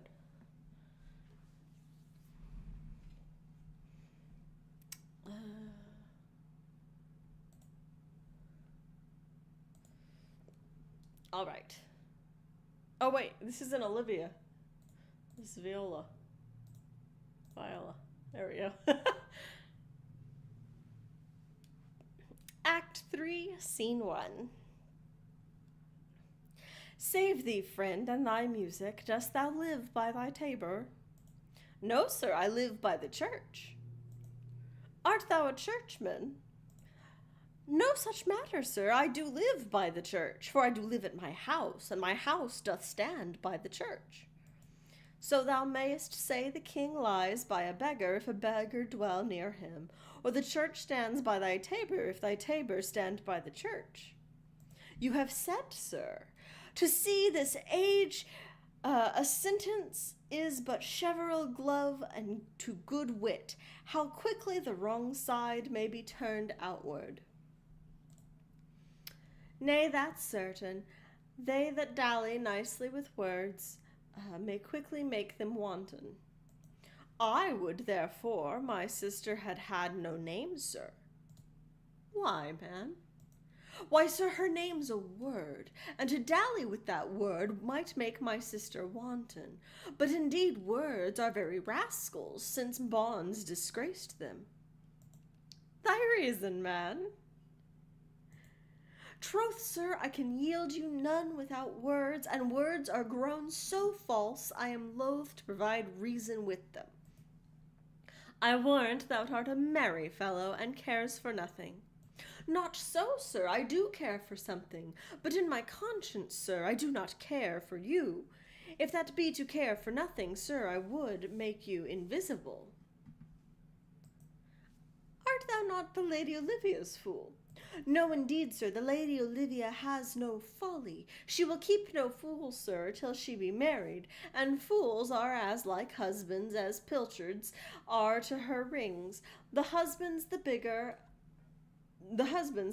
I am indeed not her fool, but her corrupter of words. I saw thee late at Count Orsino's. Foolery, sir, does not walk about the orb like the sun. It shines everywhere. I would be sorry, sir, but the fool should be as oft with your master as with my mistress. I think I saw your wisdom there. Nay, an thou pass upon me, I'll no more with thee. Hold there's expenses for thee. Now Jove and his next commodity of hair send thee a beard. By my troth, I'll tell thee, I am almost sick for one, though I would not have it grow on my chin. Is the lady within? Would not a pair of these have bred, sir?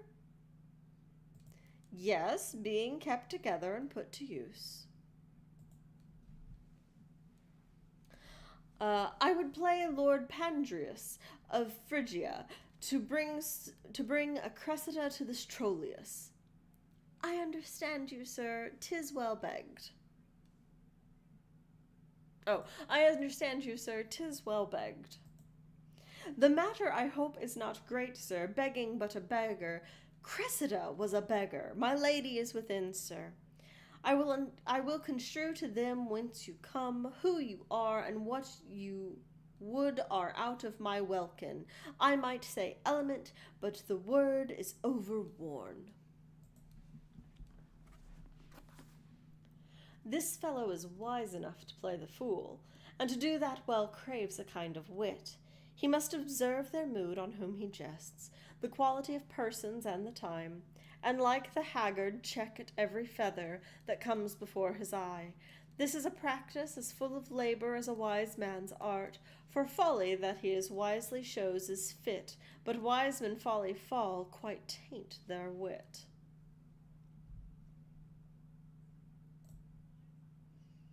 Save you, gentlemen, and you, sir. Dieu vous garde, monsieur.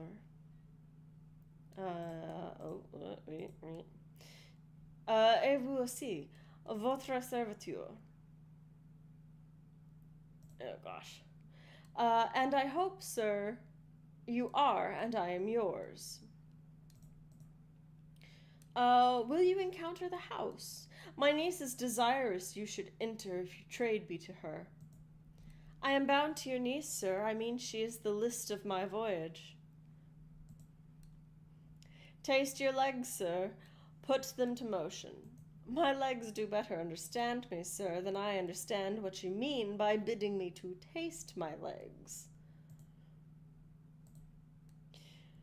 I mean to go, sir, to enter. I will answer you with gait and interest, but we are prevented. Most excellent, accomplished lady, the heavens rain odors on you. That, youth's a rare courier, rain odors. Well, my matter hath no voice, lady, but to your own most pregnant and vouchsafed ears. Odors, pregnant and vouchsafed. I'll get them all three ready.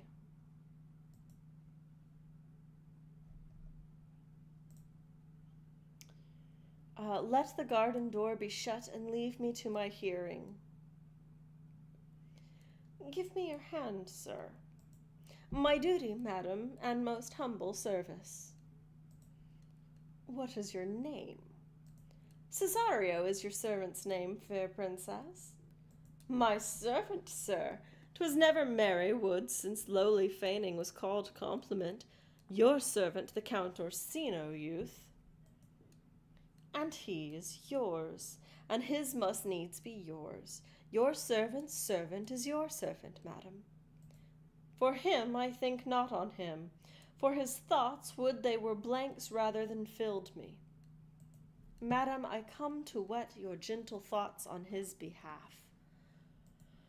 Oh, by your leave, I pray you, I bade you never speak again of him, but would you undertake another suit? I had rather hear you to solicit that than music from the spheres. Dear lady, give me leave, beseech you. I did send after the last enchantment you did hear, a ring in chase of you. So did I abuse myself, my servant, and I fear me, you. Under your hard construction I must sit, to force that on you in shameful cunning, which you knew none of yours. What might you think? Have you not set mine honor at stake, and baited it with all the unmuzzled thoughts that tyrannous heart can think? To one of your receiving enough is shown, a cypress, not a bosom, hides my heart, so let me hear you speak. I pity you.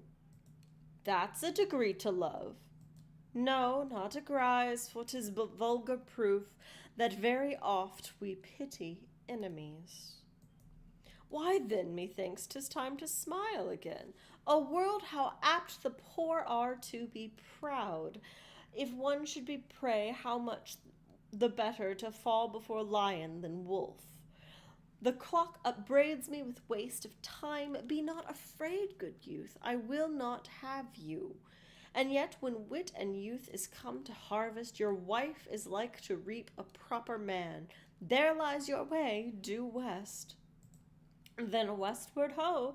Grace and good disposition attend your ladyship. Yield nothing, madam, to my lord by me. Stay, I prithee tell me what thou thinkest of me. That you do think you are not what you are. If I think so, I think the same of you. Think you right, I am not what I am. I would you were as I would have you be. Would it be better, madam, than I am? I wish it might, for now I am your fool.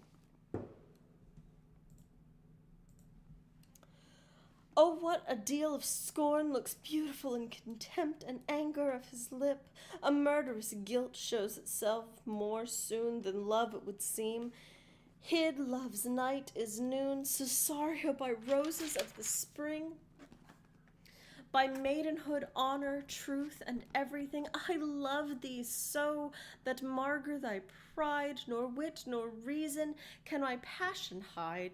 Do not extort thy reasons from this clause, for that I woo, thou therefore hast no cause, but rather reason thus with reason fetter. Love sought is good, but given unsought is better.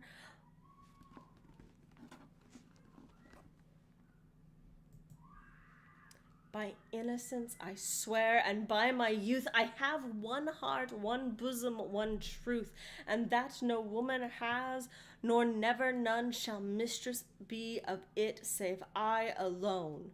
Then so adieu, good madam, never more will I my master's tears to you deplore. Yet come again, for thou perhaps mayest move that heart which now abhors his like to love.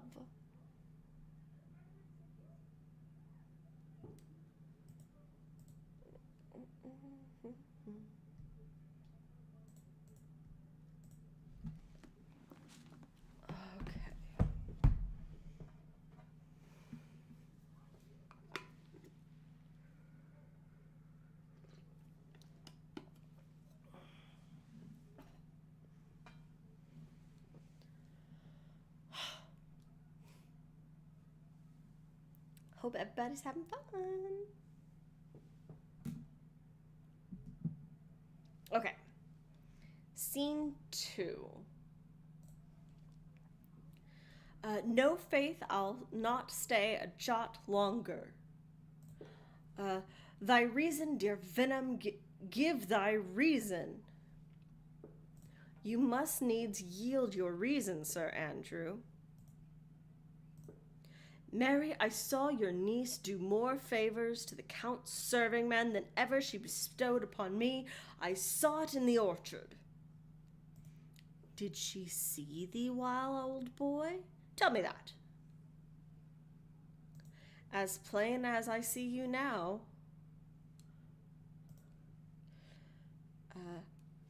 This was great argument of love and her reward in her toward you. Slight, will you make an ass of me? I will prove it legitimate, sir, upon the oaths of judgment and reason. And they have been grand jurymen since before Noah was a sailor. She did show favor to the youth in your sight only to exasperate you, to awaken your dormouse valor, to put fire in your heart and brimstone in your liver. You should then have accosted her, and with some excellent jests, fire new from the mint, you should have banged the youth into dumbness. This was looked for at your hand, and this was balked. The double guilt of this opportunity you let time wash off, and you are now sailed into the north of my lady's opinion, where you will hang like an icicle on the Dutchman's beard, unless you do redeem it by some laudable attempt, either of valor or policy. And be anyway, it must be with valor, for policy I hate.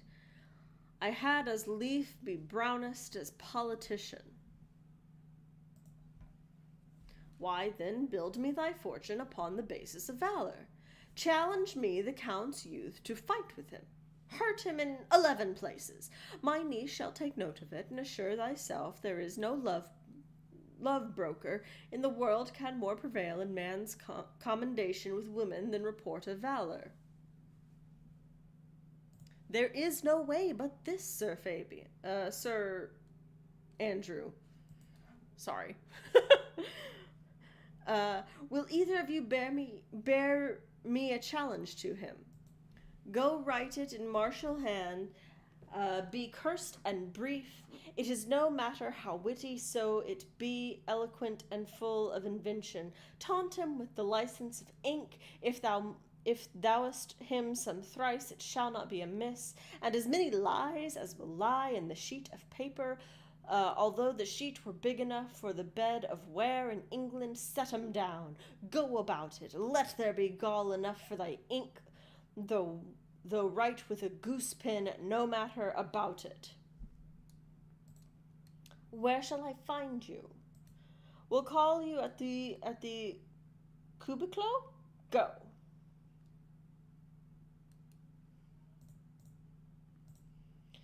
This is a dear mannikin to you, Sir Toby. I have been dear to him, lad, some 2,000 strong or so. We shall have a rare letter from him, but you'll not deliver it? Never trust me, then, and by all means stir on the youth to an answer. I think oxen and waintropes cannot hail them together.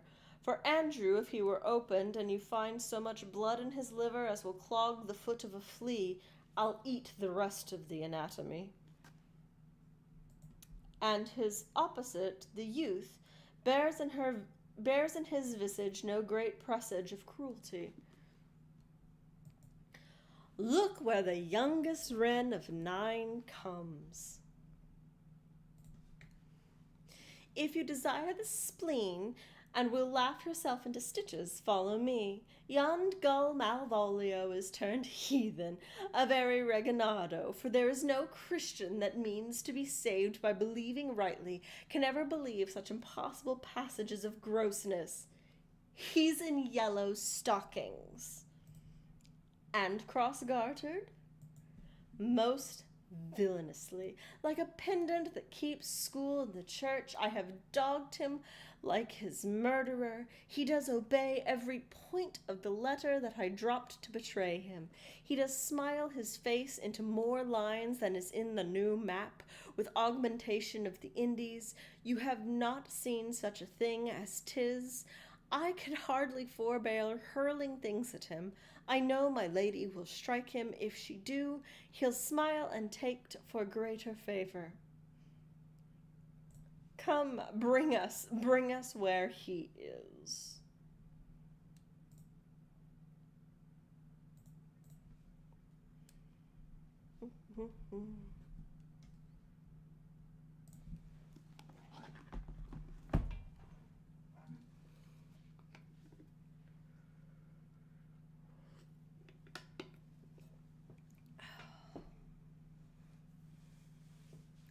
Alrighty, scene 3.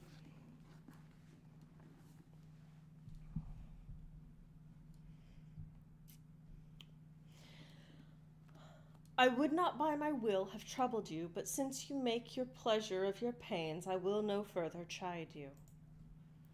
I could not stay behind you. My desire more sharp than filed steel did spur me forth, and not all love to see you, though so much as might have drawn one to a longer voyage, but jealousy what might befall your travel, being skilless in these parts, which to a stranger, unguided and unfriended, often prove rough and unhospitable. My willing love, the rather by these arguments of fear set forth in your pursuit. My kind Antonio, I can no other answer make but thanks, and ever oft good turns, or shuffled off with such undercurrent pay. But were my worth, as is my conscience firm, you should find better dealing. What's to do? Shall we see the relics of this town? Tomorrow, sir. Best first go see your lodging. I am not weary, and 'tis long tonight. I pray you, let us satisfy our eyes with memorials and things of fame and renown to do in this city. Would you pardon me? I do not without danger walk these streets. Once in a sea fight against the Count and his galleys, I did some service, of such note indeed, that were I taken here, would scarce be answered. Belike you slew a great number of his people? The offence is not of such bloody nature, albeit the quality of time and quarrel might well have given us bloody argument.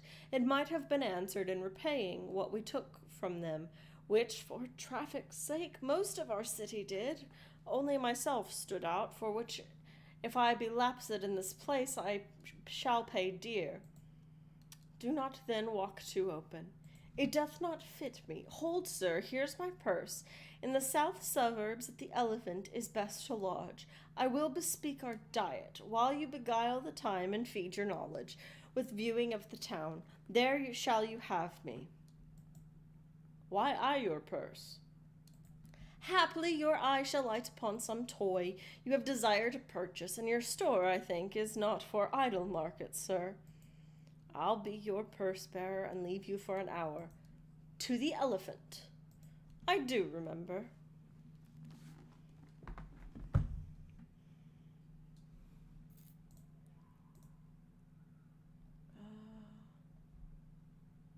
need Maria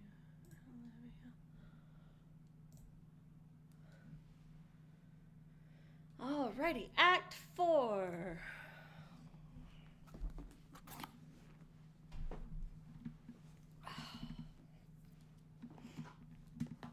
Can I just balance this on my leg? Just for a little bit. I have sent after him. He says he'll come. How shall I feast him? What bestow of him? For youth is bought more oft than begged and borrowed. I speak too loud. Where is Malvolio? He is sad and civil, and suits well for a servant with my fortunes. Where is Malvolio? He's coming, madam, but in very strange manner. He is sure possessed, madam. Why, what's the matter? Does he rave? No, madam, he does nothing but smile. Your ladyship were best to have some guard about you. If he come, for sure the man is tainted in his wits. Go call him hither. I am as mad as he, if sad and merry madness equal be. How now, Malvolio? Oh, no. He's down there. Sweet lady, ho, ho. Smilest thou? I sent for thee upon a sad occasion. Sad, lady? I could be sad. This does make some obstruction in the blood, this cross-gartering, but what of that? If it pleases the eye of one, it is with me as the very true sonnet is. Please one, please all. Why, how dost thou, man? What is the matter with thee? Not black in mind, though yellow in legs, it did come to his hands, and commands shall be executed. I think we know the sweet Roman hand. Wilt thou go to bed, Malvolio? To bed? Aye, sweetheart, I'll come to thee. God comfort thee! Why dost thou smile so, and kiss thy hand so oft? How do you, Malvolio? At your request, yes, nightingales answer daws. Why appear you with this ridiculous boldness before my lady? Be not afraid of greatness, 'twas well writ. What meanest thou by that, Malvolio? Some are born great? Ha! Some achieve greatness? What sayest thou? And some have greatness thrust upon them. Heaven restore thee. Remember who commanded thy yellow stockings. Thy yellow stockings? And wished to see thee cross-gartered. Cross-gartered? Go to, thou art made, if thou desirest be so. Am I made? If not, let me see thee a servant still. Why, this is very midsummer madness. Madam, the young gentleman of the Count Orsino's is returned. I could hardly entreat him back. He attends at your ladyship's pleasure. I'll come to him. Good Maria, let this fellow be looked to. Where's my cousin Toby? Let some of my people have special care of him. I would not have him miscarry for the half of my dowry.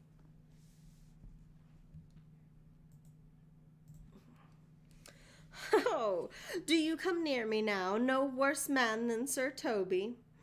To look to me, this concurs directly with the letter. She sends him on purpose, that I may appear stubborn to him, for she incites me to in that letter. Cast thy humble slough, she says.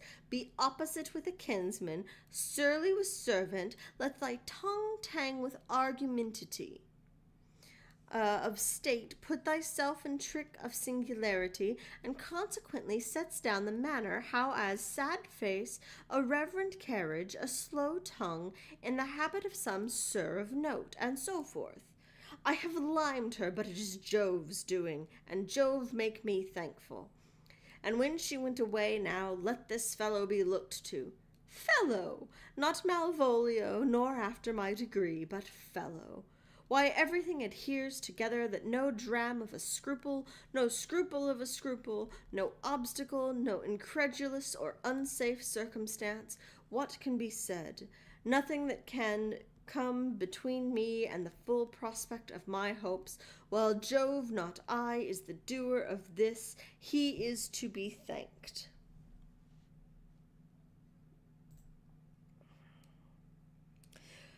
Which way is he in the name of sanctity? If all the devils of hell be drawn in little, and Legion himself possessed him, yet I'll speak to him. Here he is, here he is. How's it with you, sir? How's it with you, man? Go off. I discard you. Let me enjoy my private. Go off. Lo, how hollow the fiend speaks within him. Did I not tell you, Sir Toby, my lady prays you have a care of him? Ha! Does she so? Go to, peace, peace. We must deal gently with him. Let me alone. How do you do, Malvolio? How's it with you? What man defy the devil? Consider he's an enemy to mankind. Do you know what you Oh, do you know what you say?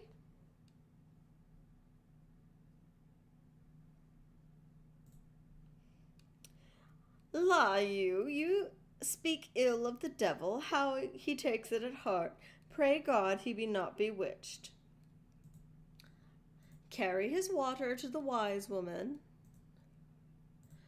Marry, and it shall be done tomorrow morning if I live. My lady would not lose him for more than I'll say. How now, mistress? Oh, Lord. Prithee, hold thy peace. This is not the way. Do you not see you move him? Let me alone with him. No way but gentleness. Gently, gently. The fiend is rough and will not be roughly used. Why, how now, my bawcock? How dost thou chuck? Sir, I biddy come with me. What man, 'tis not for gravity to play at cherry pit with Satan. Hang him, foul collier. Get him to say his prayers, good Sir Toby. Get him to pray. My prayers, minx? No, I warrant you he will not hear of godliness. Go hang yourselves all. You are idle, shallow things. I am not of your element, you shall know hereafter. Is it possible?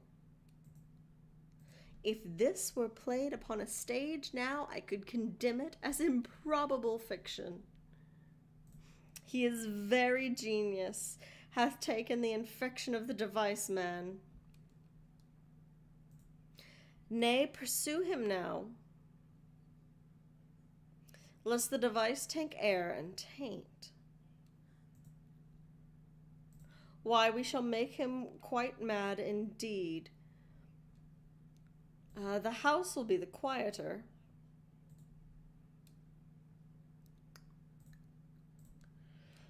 Come, we'll have him in a dark room and bound.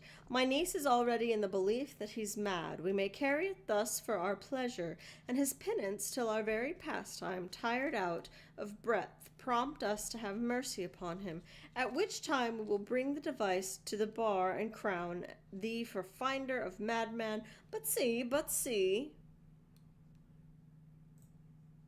more matter for a May morning. And here's the challenge. Read it. I warrant there's vinegar and pepper in it. Is it so saucy? Aye, 'tis. I warrant him. Do but read. Give it to me. Youth, whatsoever thou art but a scurvy fellow. Good and valiant. Wonder not, nor admire not in thy mind why I do call thee so, for I will show thee no reason for it. A good note, that keeps you from the blow of the law. Thou comest to the Lady Olivia, and in my sight she uses thee kindly, but thou liest in thy throat. That is not the matter I challenge thee for. Very brief, and to exceedingly good sense less. I will waylay thee going home, where if it be thy chance to kill me, good. Thou killest me like a rogue and a villain. Still you keep on the windy side of the law. Good. Fare thee well, and God have mercy upon one of our souls. He may have mercy upon mine, but my hope is better, and so look to thyself. Thy friend as thou usest him, and thy sworn enemy, Andrew Oakcheek. If this letter move him not, his legs cannot. I'll give it to him.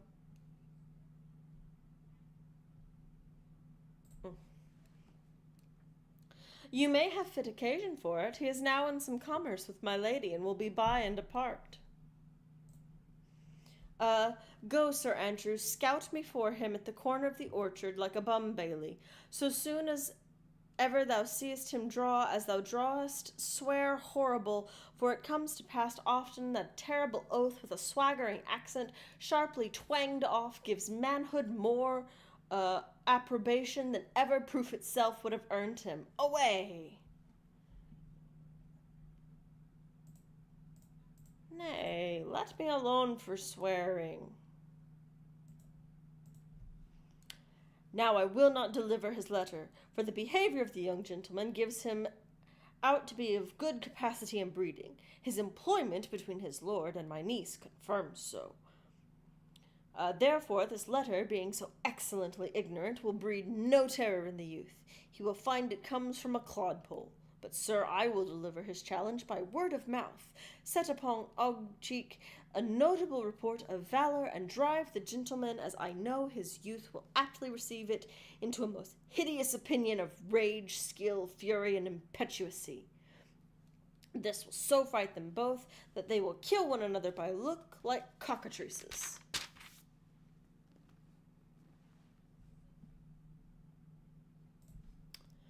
Here he comes with your niece. Give them way till he take leave, and presently after him. I will meditate the while upon some horrid message for a challenge.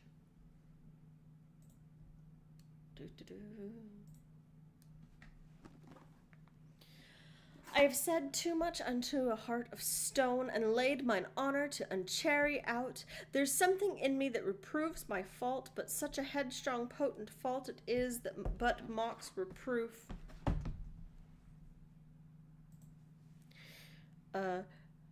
With the same behavior that your passion bears goes on my master's grief. Here, wear this jewel for me, 'tis my picture. Refuse it not, it hath no tongue to vex you. And I beseech you, come again tomorrow. What shall you ask of me that I'll deny, that honor saved may upon asking give? Nothing but this, your true love for my master. How with mine honor may I give him that which I have given to you? I will acquit you. Well, come again tomorrow. Fare thee well. A fiend like thee might bear my soul to hell.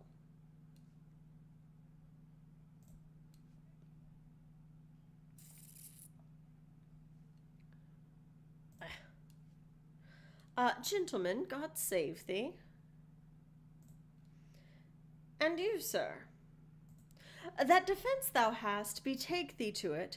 Of what nature the wrongs art thou hast done of him, I know not, but thy interceptor, full of despite, bloody as the hunter attends thee at the orchard end, dismount thy tuck, be yare in thy preparation, for thy assailant is quick, skilful, and deadly. You mistake, sir. I am no man hath any quarrel with me. My remembrance is very free and clear from any image of offence done to any man. You'll find it otherwise, I assure you. Therefore, if you hold your life at any price, betake you to your guard, for your opposite in him hath what youth, strength, skill, and wrath can furnish withal. I pray you, sir, what is he? He is a knight, dubbed with an unhatched rapier on a carpet consideration, but he is a devil in a private brawl. Souls and body hath he divorced 3, and in his incitement at this moment is so implicable in that satisfaction that can be none but by pangs of death and sepulchre. Hobnob is his word, give it or take't. I will return again into the house, and desire some conduct of the lady. I am no fighter. I have heard of some kind of men that put quarrels purposely on others to taste their valor. Belike this is a man of that quirk. No, his indignation derives itself out of very competent injury. Therefore, get you on and give him his desire. Back you shall not go to the house unless you undertake that with me, which might, with as much safety as you might answer him. Therefore, on or strip your sword stark naked, for meddle you must. That's certain, or forswear to wear iron about you. This is as uncivil as strange. I beseech you, do me this courteous office as to know of the knight what my offence to him is something of my negligence, nothing of purpose. I will do so. Signor Fabian, stay you by this gentleman till I return.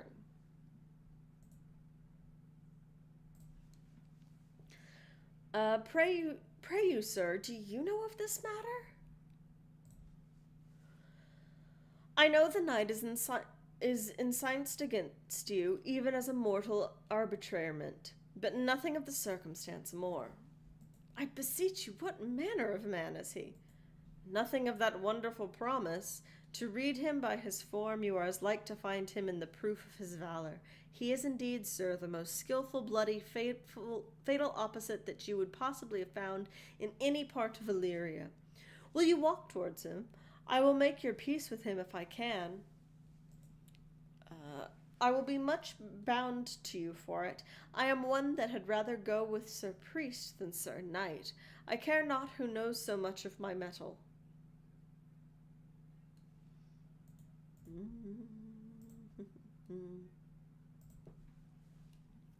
Why, man, he's a very devil. I have not seen such a firago.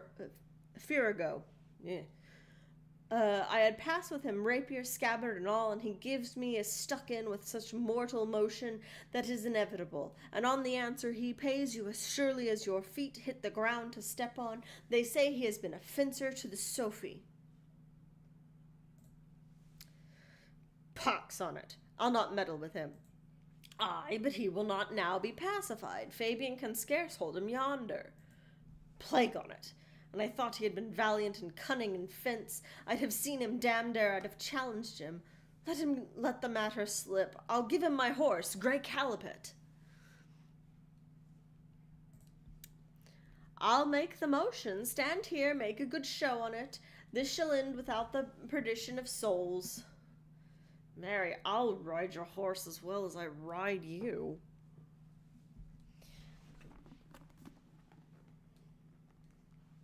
I have his horse to take up the quarrel. I have persuaded him the youth's a devil.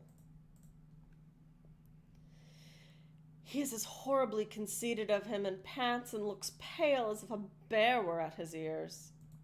There's no remedy, sir. He will fight you for oath's sake. Marry, he hath better bethought him of his quarrel, and finds that now scarce be worth talking of. Therefore draw, for the supportance as of his vow he protests he will not hurt you aside. Pray God defend me. A little thing would make me tell them of how much I lack of a man. Give ground if you see him furious.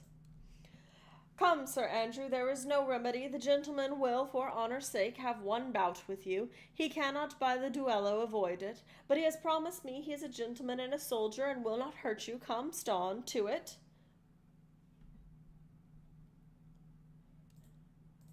Pray God he keep his oath. I do assure you it's against my will. There we go. Put up your sword. If this young gentleman have done offence, I take the fault on me. If you offend him, I defy you. You, sir, what are you?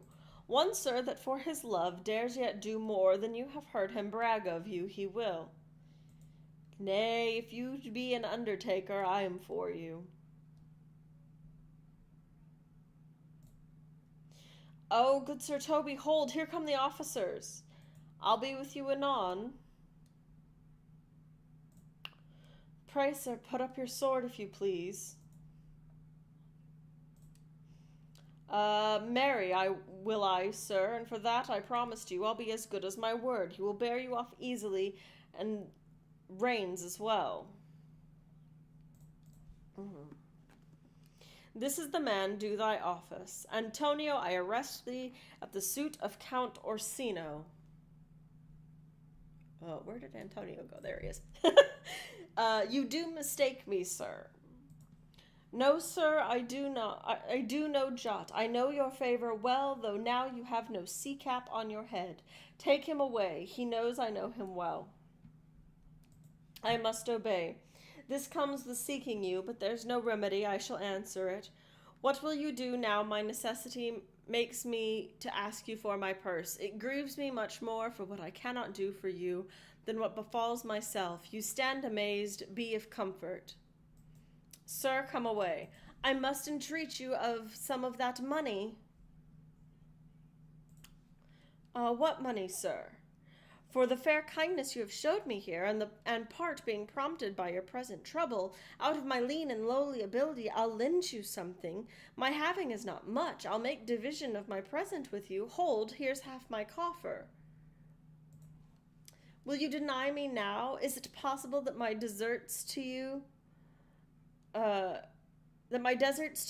can lack persuasion? Do not tempt my misery, lest that it make me so unsound a man as to upbraid you with those kindnesses that I have done for you.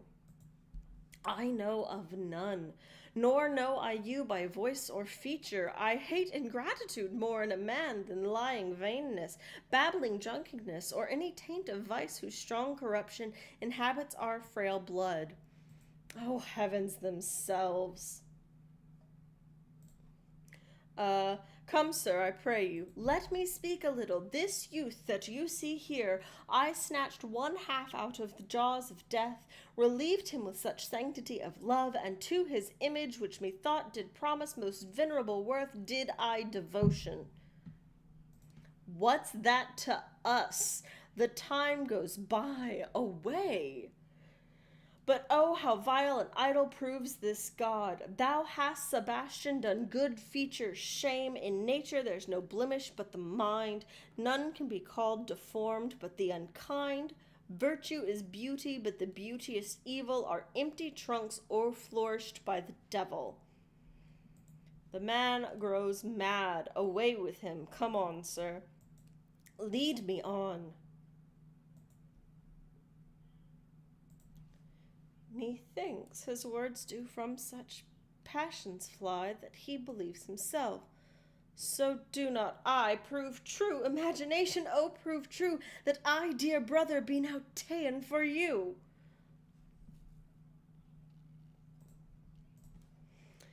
Come hither, knight, come hither. Fabian will whisper o'er a couplet or two of most sage saws. He named Sebastian. I my brother know, yet living in my glass even such and so in favor was my brother. And he went still in this fashion and color ornament, for I him imitate. Oh, if it prove tempests are kind and salt waves fresh in love.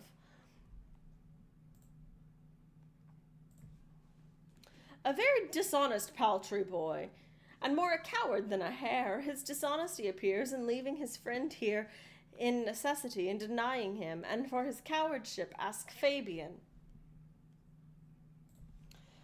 A coward, most devout coward, religious in it. Slid, I'll go after him again and beat him. Do cuff him soundly, but never draw thy sword.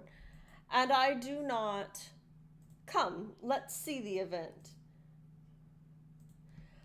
I dare lay any money, 'twill be nothing yet.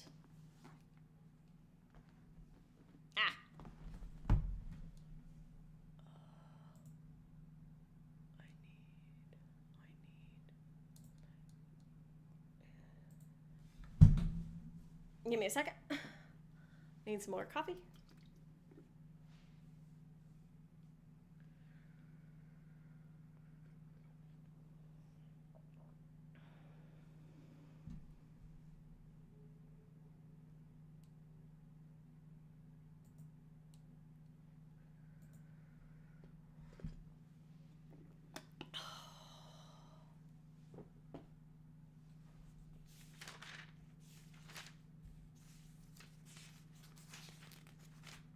Yeah.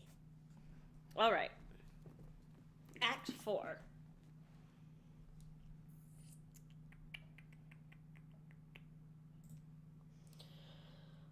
Scene 1. Will you make me believe that I am not sent for you? Go to, thou art a foolish fellow, let me be clear of thee. Well, held out in faith, no, I do not know you, nor am I sent to you by my lady, to bid you come speak with her, nor your name is not Master Cesario, nor is this not my nose, neither nothing that is so. I pray thee, vent thy folly somewhere else, thou knowest not me. Vent my folly! He has heard that word of some great man, and now applies it to a fool. Vent my folly! I am afraid this great lubber, the world, will prove a cockney. I prithee now, ungird thy strangeness, and tell me what shall I vint to my lady? Shall I vint to her that thou art coming?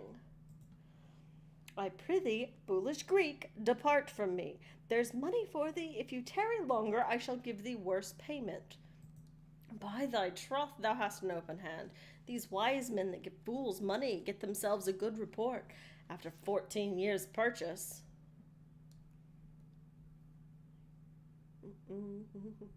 Oh no, this is gonna be a nightmare of clicking buttons.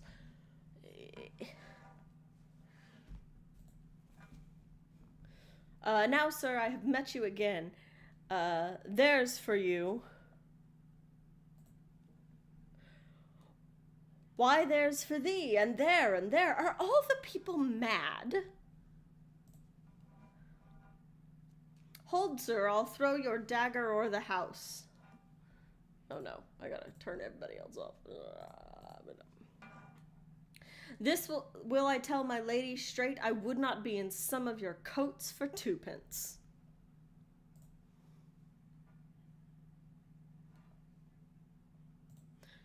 Come on, sir, hold. Nay, let him alone. I'll go another way to work with him. I have an action of battery against him. If there be any law in Illyria, though I struck him first, yet it's no matter for that. Let go thy hand. Come, sir, I will not let you go. Come, my young soldier, put up your iron. You are well fleshed. Come on. I will be free from thee. What wouldst thou now? If thou darest tempt me further, draw thy sword. What? What? Nay, then I must have you an ounce or two of this malapert blood from you.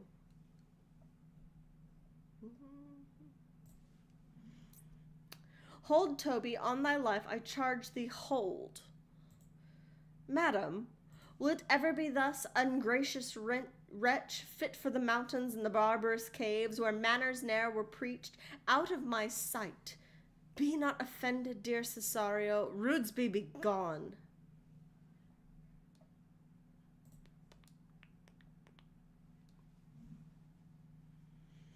I prithee, gentle friend, let thy fair wisdom, not thy passion, sway in this uncivil, unjust extent against thy peace. Go with me to my house, and hear thou there how many fruitless pranks this ruffian hath botched up, that thou thereby mayest smile at this. Thou shalt not choose, but go, do not deny, beshrew his soul for me. He started one poor heart of mine in thee. What relish is in this? How runs the stream? Or am I mad, or else is this a dream? Let fancy still in my cease the Lethe steep. But if it be thus a dream, still let me sleep. Nay, come, I prithee, wouldst thou be ruled by me? Madam, I will. Oh, say so, and so be.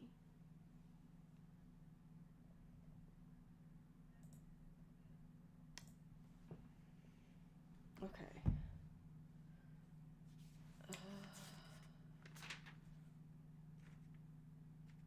Okay. This one has a lot of switching too. I will say, this is the problem with the comedies, is that you get a lot less monologues and a lot more of people talking over each other. Okay. Scene 2. Nay, I prithee, put on this gown and this beard. Make him believe thou art Sir Topas the curate. Do it quickly. I'll call Sir Toby the whilst. Well, I'll put it on, and I will dissemble myself in it, and I would were I the first ever dissembled in such a gown. I'm not tall enough to become the function well, nor lean enough to be thought a good student, but he's said to be an honest man and a good housekeeper, as goes fairly to say, a careful man and a great scholar. The competitors enter.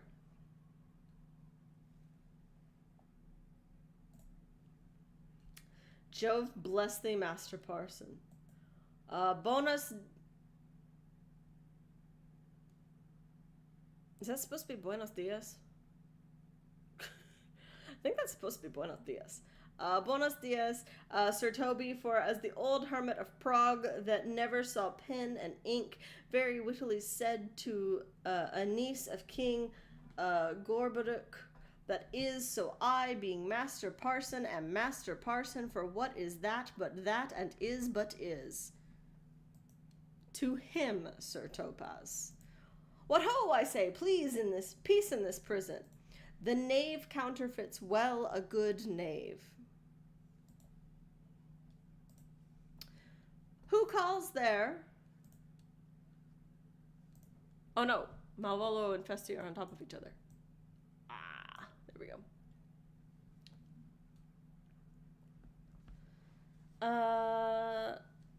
Who calls there?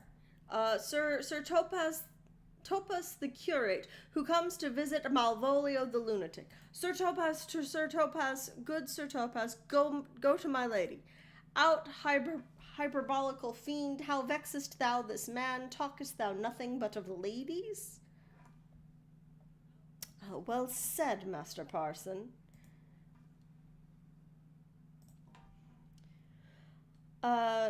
Sir Topaz, never was man thus wronged. Good Sir Topaz, do not think I am mad. They have laid me here in this hideous darkness. Fie, thou dishonest Satan. I call thee by thy most modest terms, for I am one of the gentle ones that will use the devil himself with courtesy. Sayest thou that house is dark? As hell, Sir Topaz. Why, it hath bay windows transparent as barricadoes, and the celestores towards south-north are as lustrous as ebony. Yet complainest thou of obstruction? I am not mad, Sir Topaz. I say to you, this house is dark. Madman, thou errest. I say there is no darkness but ignorance, in which thou art more puzzled than the Egyptians in their fog. I say this house is dark as ignorance, though ignorance were as dark as hell. And I say there were never a man thus abused. I am no more mad than you are. Make the trial of it in any constant question. What is the opinion of Pythagoras concerning wild fowl? That the soul of our grandam might haply inhabit a bird. What thinkest thou of his opinion? I think nobly of the soul, and no way approve his opinion. Fare thee well. Remain thou still in darkness. Thou shalt hold the opinion of Pythagoras, ere I will allow of thy wits and fear to kill a woodcock, lest thou dispossess the soul of thy grandam. Fare thee well. Sir Topaz, Sir Topaz. My most exquisite Sir Topaz. Nay, I am for all waters. Thou might have done this. Oh no.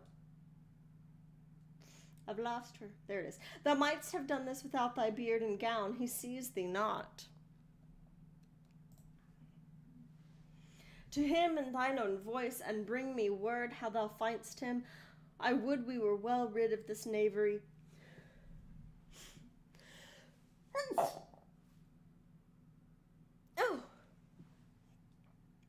If he may be conveniently delivered, I would he were, for I am now in so far of offense that my niece I cannot pursue with any safety this sport to the upshot.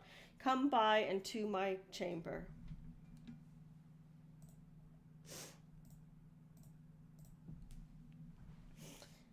Hey, Robin, jolly Robin, tell me how thy lady does. Fool. My lady is unkind, Purdy. Fool. Alas, why is she so? Fool, I say. She loves another. Who calls, huh? Good fool, as ever thou wilt deserve, at my hand, help me to a candle and pen and ink and paper. As I am a gentleman, I will live to be thankful for it. Master Malvolio. Ay, good fool. Alas, sir, how fell you beside your 5 wits? Fool, there was never a man so notoriously abused as I am well into my wits, fool as thou art. But as well, then you are mad indeed, if you be no better in your wits than a fool. They have here propertied me, keep me in darkness, and ministers to me, assess and do all they can to face me out of my wits. Advise you what you say. The ministers hear, Malvolio, Malvolio, thy wits the heavens restore. Endeavor thyself to sleep and give vain bibble babble. Sir Topaz? Maintain no words with him, good fellow, who I, sir, not I, sir, God be with you, Sir Topaz, marry, amen, I will, sir. Fool, fool, fool, I say, alas, sir, be patient, what say you, sir, I am shent for speaking with you. Oh, I somehow misclicked. That was the fool. Sorry, guys. Good fool. Help me to some light and some paper. I tell thee I am well in my own wits as any man in Illyria. Well the day that you were, sir. By this hand I am. Good fool, some ink, paper, and light, and convey what I will set down to my lady. It shall advantage thee more than ever bearing of a letter did. I will help you to it, but tell me true, are you not mad indeed, or do you but counterfeit? Believe me, I am not, I tell thee true. Nay, I'll ne'er believe a madman till I see his brains. I will fetch you light and paper and ink. Fool, I'll require it in the highest degree, I prithee be gone. I am gone, sir, and anon, sir, I'll be with you again, in a trice like to the old vice, your need to sustain, who with dagger of lath, in his rage and his wrath, cries aha to the devil, like a mad lad, pare thy nails, dad, adieu, good man devil.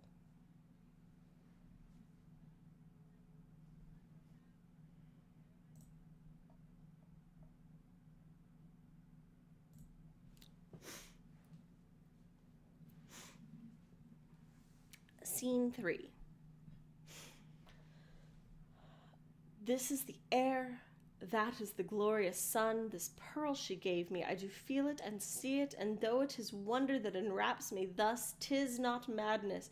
Where's Antonio then? I could not find him at the Elephant, yet there he was, and there I found this credit, that he did range the town to seek me out. His counsel now might do me golden service, for though my soul disputes well with my sense that for this may be some error, but no madness, yet doth this accident and flood of fortune so far exceed all instance, all discourse. I'm not tracking, all right. All discourse, that I am ready to distrust in mine eyes, and wrangle with my reason, that persuades me to any other trust but that I am mad, or else the lady's mad. Yet if 'twere so, she could not sway her house, command her followers, take and give back affairs and their dispatch with such smooth, discreet, stable bearing as I perceive she does. There's something in it that is deceivable, but here the lady comes. Blame not this haste of mine, if you mean well. Now go with me and with this holy man into the chantry by there before him, and underneath that consecrated roof, plight me the full assurance of your faith, that my most jealous and too doubtful soul may live at peace.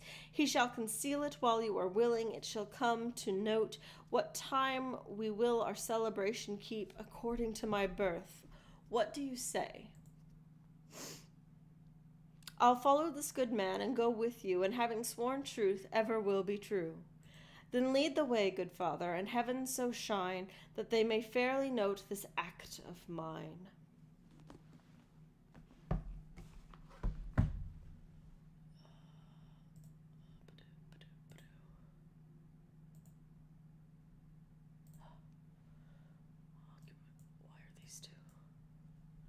Oh no, if Malvolio shows up, I'll move Festi again.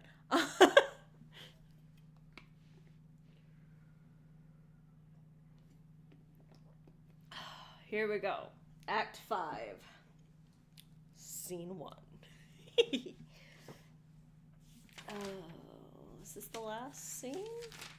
This is the last scene, which means everybody's gonna be here. Hooray! Okay. Let's see how well I can do with clicking. Now as thou lovest me, let me see his letter. Good Master Fabian, grant me another request. Anything. Do not desire to see this letter. This is to give to a dog, and in recompense desire my dog again. Belong you to Lady Olivia, friends? Oh no, I've got the wrong one. Aye, sir, we are some of her trappings. I know thee well. How dost thou, my good fellow? Truly, sir, the better for my foes and the worse for my friends. Just the contrary, the better for thy friends. No, sir, the worse. How can that be?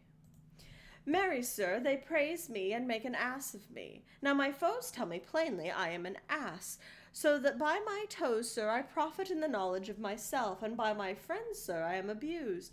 That conclusions to be as kisses, if your 4 negatives make your 2 affirmatives, why then the worse for my friends and the better for my foes.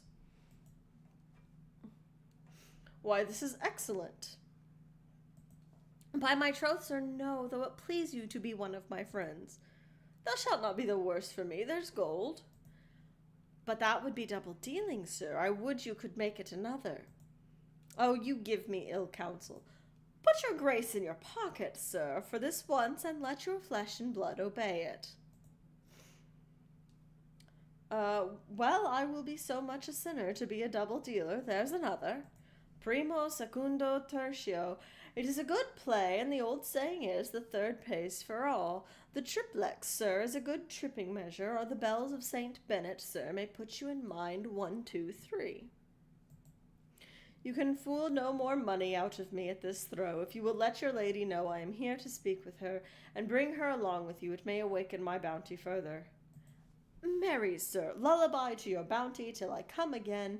I go, sir, but I will not have you think that my desire of having sin of covetousness, but as you say, sir, let your bounty take a nap. I will awake it anon.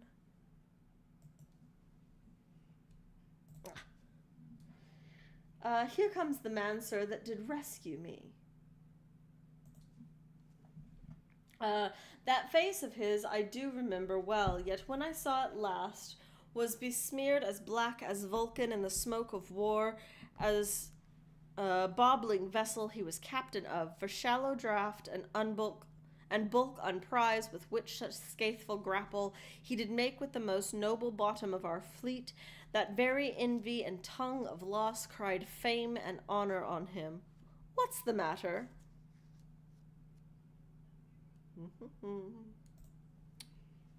Orsino, this is that Antonio that took the Phoenix and her freight from Candy, and this is that the tiger did board when your young nephew Titus lost his leg. Here in the streets, desperate of shame and state, in private babble did we apprehend him.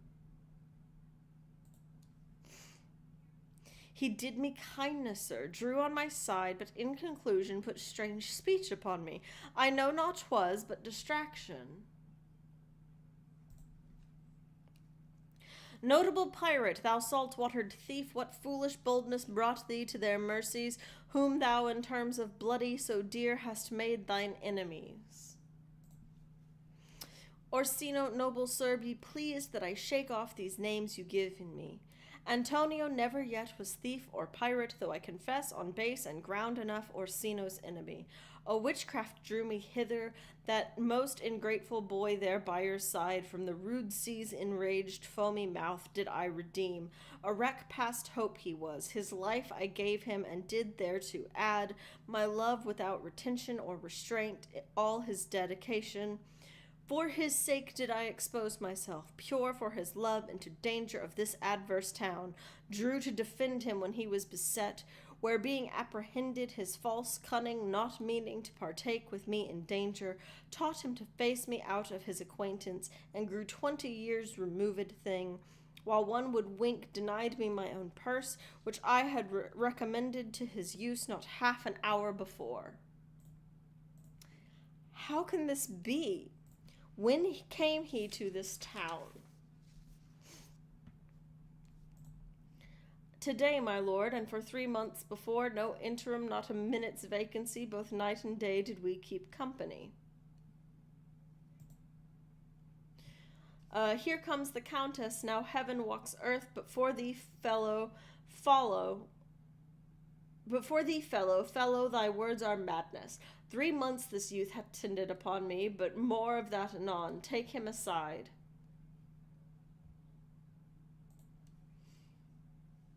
What would my lord but that he may not have, wherein Olivia may seem serviceable? Cesario, you do not keep promise with me. Oh no, I gotta... Madam! Gracious Olivia, what do you say... Wait, I've lost it. I have to keep looking up and down. What do you say, Cesario, good my lord? My lord would speak, my duty hushes me. If it be aught to the old tune, my lord, it is as fat and fulsome to mine ear as howling after music. Still so cruel, still so constant, lord. What to perverseness, you uncivil lady, to whose ingrate and unauspicious altars my soul the faithfulest offerings hath breathed out, that ere devotion tendered, what shall I do? Even would it please my lord that shall become him. Why should I not, had I the heart to it, like to the Egyptian thief at point of death, kill what I love, a savage jealousy that sometimes savors nobly. But hear me this, since you to non-regardance cast my faith, and that I partially know the instrument that screws me from my true place in your favor, live you the marble-breasted tyrant still. But this your minion, whom I know you love, and whom by heaven I swear I tender dearly, him I will tear out of that cruel eye where he sits crowned in his master's spite. Come, boy, with me, my thoughts are ripe in mischief. I'll sacrifice a lamb that I do love to spite a raven's heart within a dove.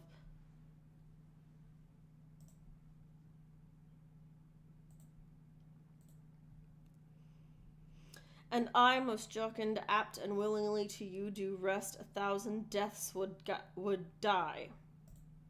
Nope, wrong. No, that is the right one. Where goes Cesario? After him I love, more than I love these eyes, more than my life, more than by Moors I e'er shall love wife. If I do feign you witness above, punish my life for tainting my love. I, me, detested, how am I beguiled? Who does beguile you? Who does you wrong? Hast thou forgot thyself? Is it so long? Call forth the Holy Father. There he is. Come away.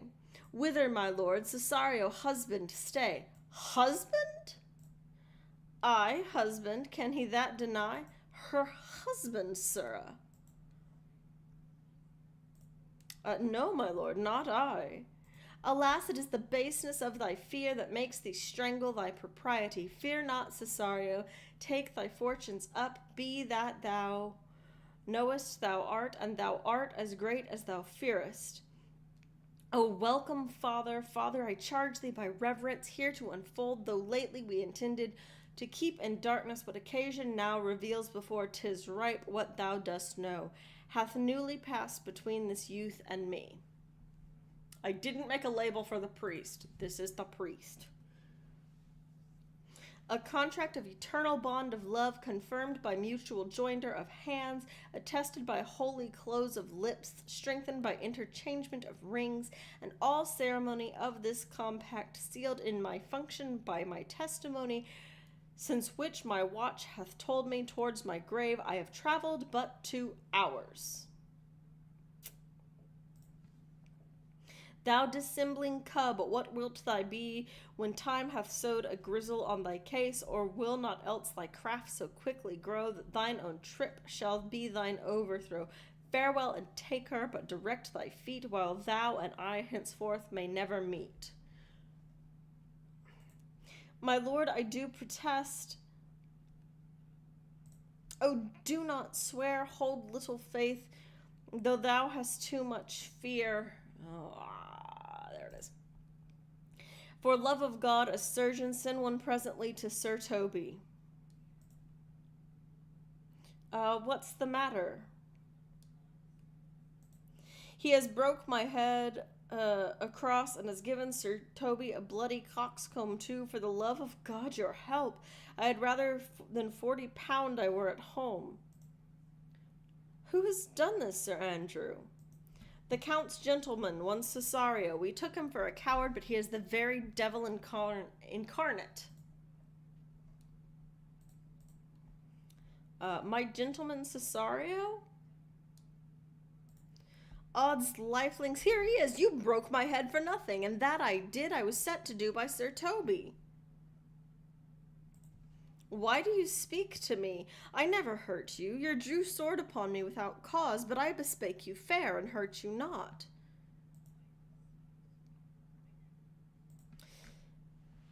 If a bloody coxcomb be a hurt, you have hurt me. I think you set nothing by a bloody coxcomb. Here comes Sir Toby, halting. You shall hear more. But if he hath not been in drink, he would have tickled you other gates than he did.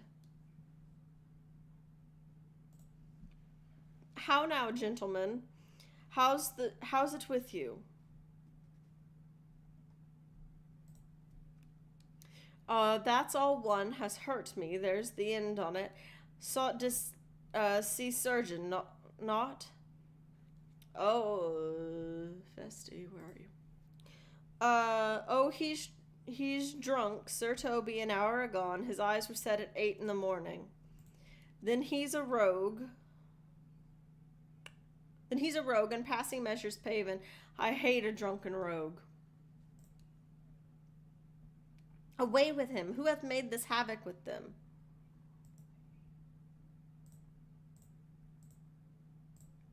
I'll help you, Sir Toby, because we will be dressed together. Will you help? An asshead and a coxcomb and a knave and a thin-faced knave, a gull.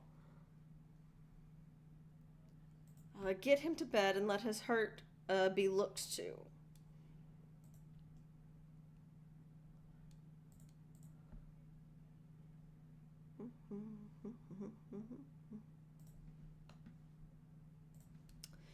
I am sorry, madam, I have hurt your kinsman, but had it been the brother of my blood, I must have done no less with wit and safety. You throw a strange regard upon me, and by that I do perceive it hath offended you.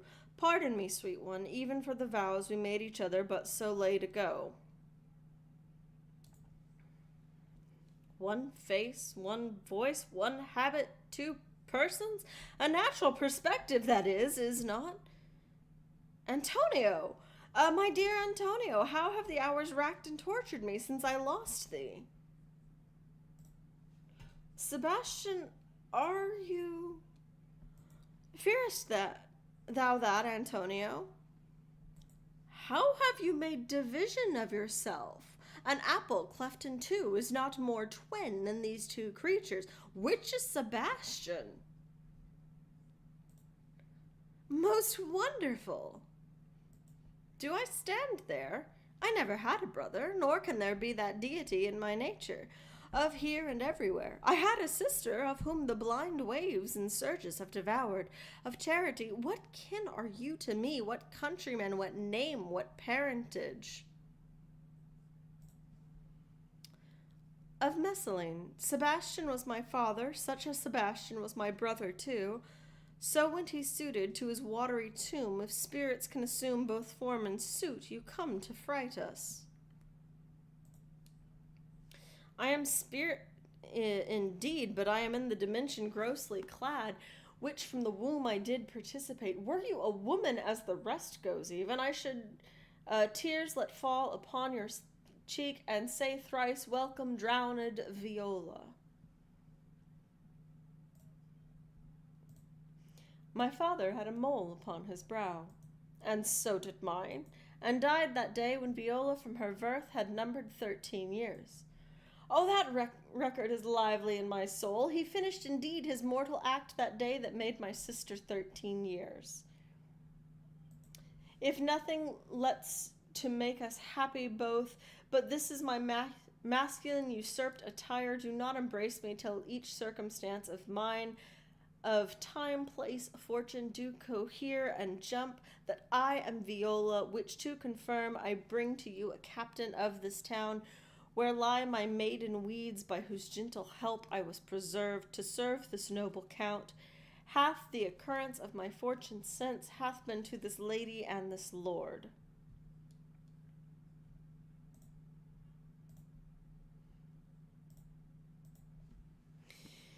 So comes it, lady, you have been mistook, but nature to her bias drew in that. You would have been contracted to a maid, nor are you therein by my life deceived. You are betrothed both to maid and man. Be not amazed. Right noble is his blood, if this be so, yet as the glass seems true, I shall have a share in this most happy wreck. Boy, thou hast said to me 1,000 times, thou never shouldst love woman like me. All those sayings I will overswear, and those swearings I will keep true in soul, as thou doth orbed continent the fire that severs night from day. There we go. Give me thy hand, let me see thee in thy woman's weeds. The captain that did bring me first on shore hath my maid's garments. He is upon some action, and is now in durance at Malvolio's suit, a gentleman and follower of my lady's.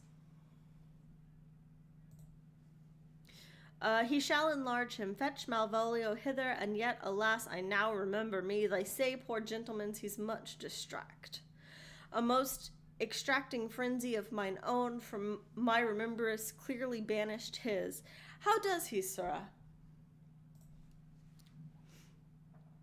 Truly, madam, he holds Beelzebub at the stave's end, as well a man in his case may do.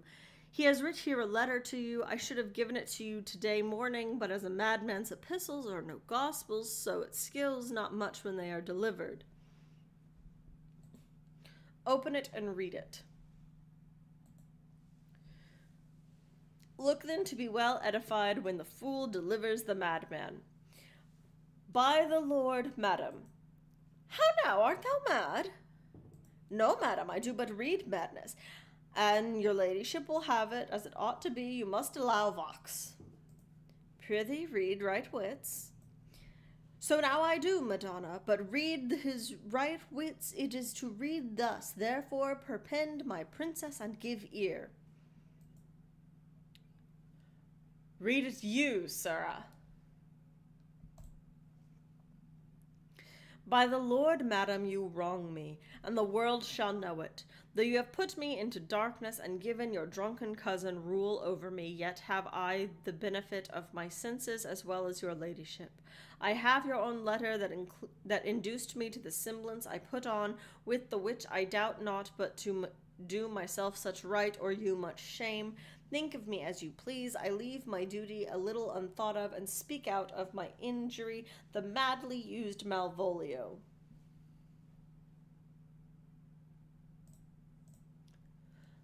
Did he write this? Aye, madam.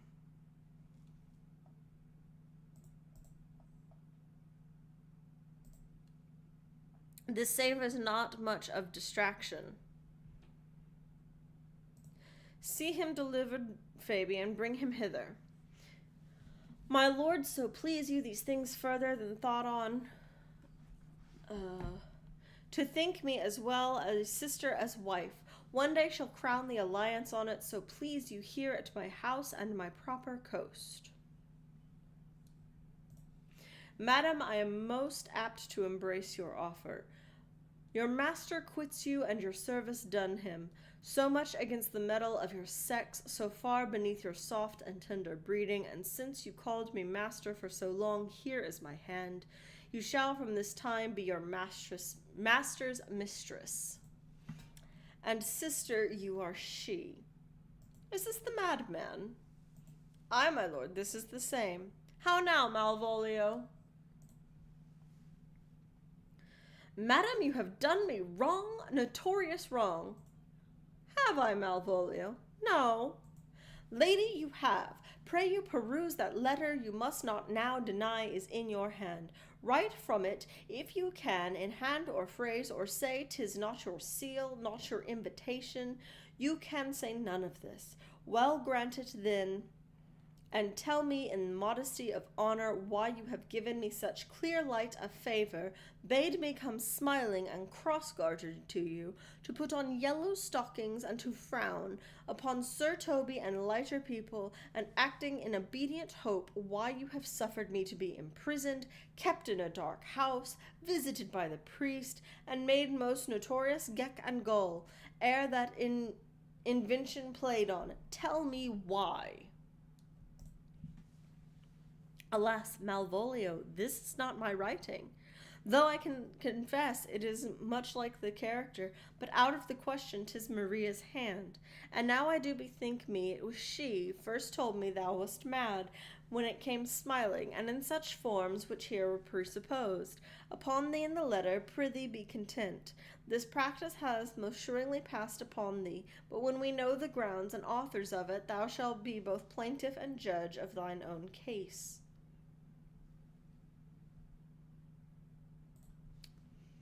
Good madam, hear me speak, and let no quarrel or brawl come to taint the condition of this present hour, which I have wondered at, and hope it shall not. Most freely I confess myself and Toby set this device against Malvolio here.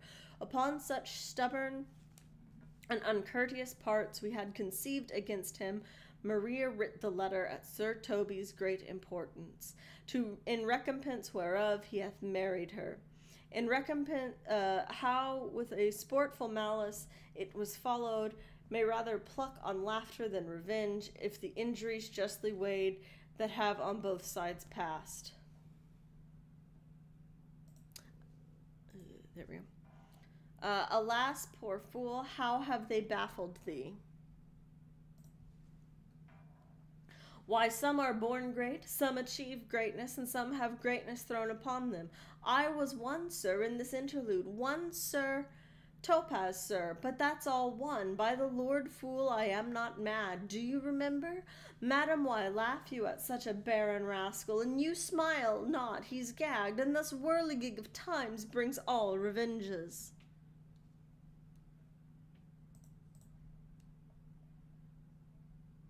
I'll be revenged on the whole pack of you. He hath been most notoriously abused.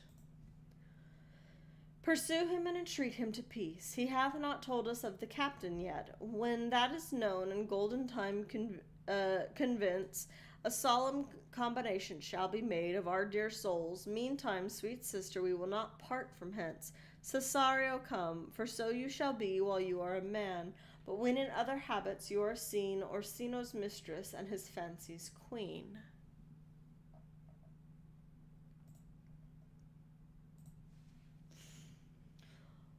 When that I was, and a little tiny boy, with hey ho, the wind and the rain, a foolish thing was but a toy, for the rain it raineth every day. But when I came to man's estate, with hey ho, the wind and the rain, 'gainst the knaves and thieves men shut their gate, for the rain it raineth every day. But when I came alive to wive, with hey ho, the wind and the rain, by swaggering could I never thrive, for the rain it raineth every day. But when I came unto my beds, with hey ho, the wind and the rain, with tosspots still had drunken heads, for the rain it raineth every day. A great while ago the world began, with a hey ho, the wind and the rain. But that's all one, our play is done, and we'll strive to please you every day.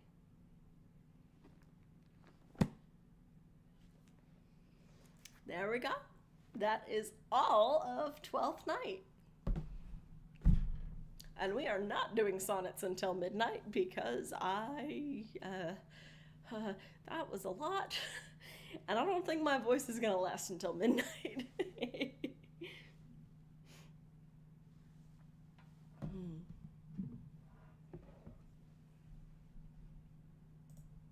So I hope everyone had fun.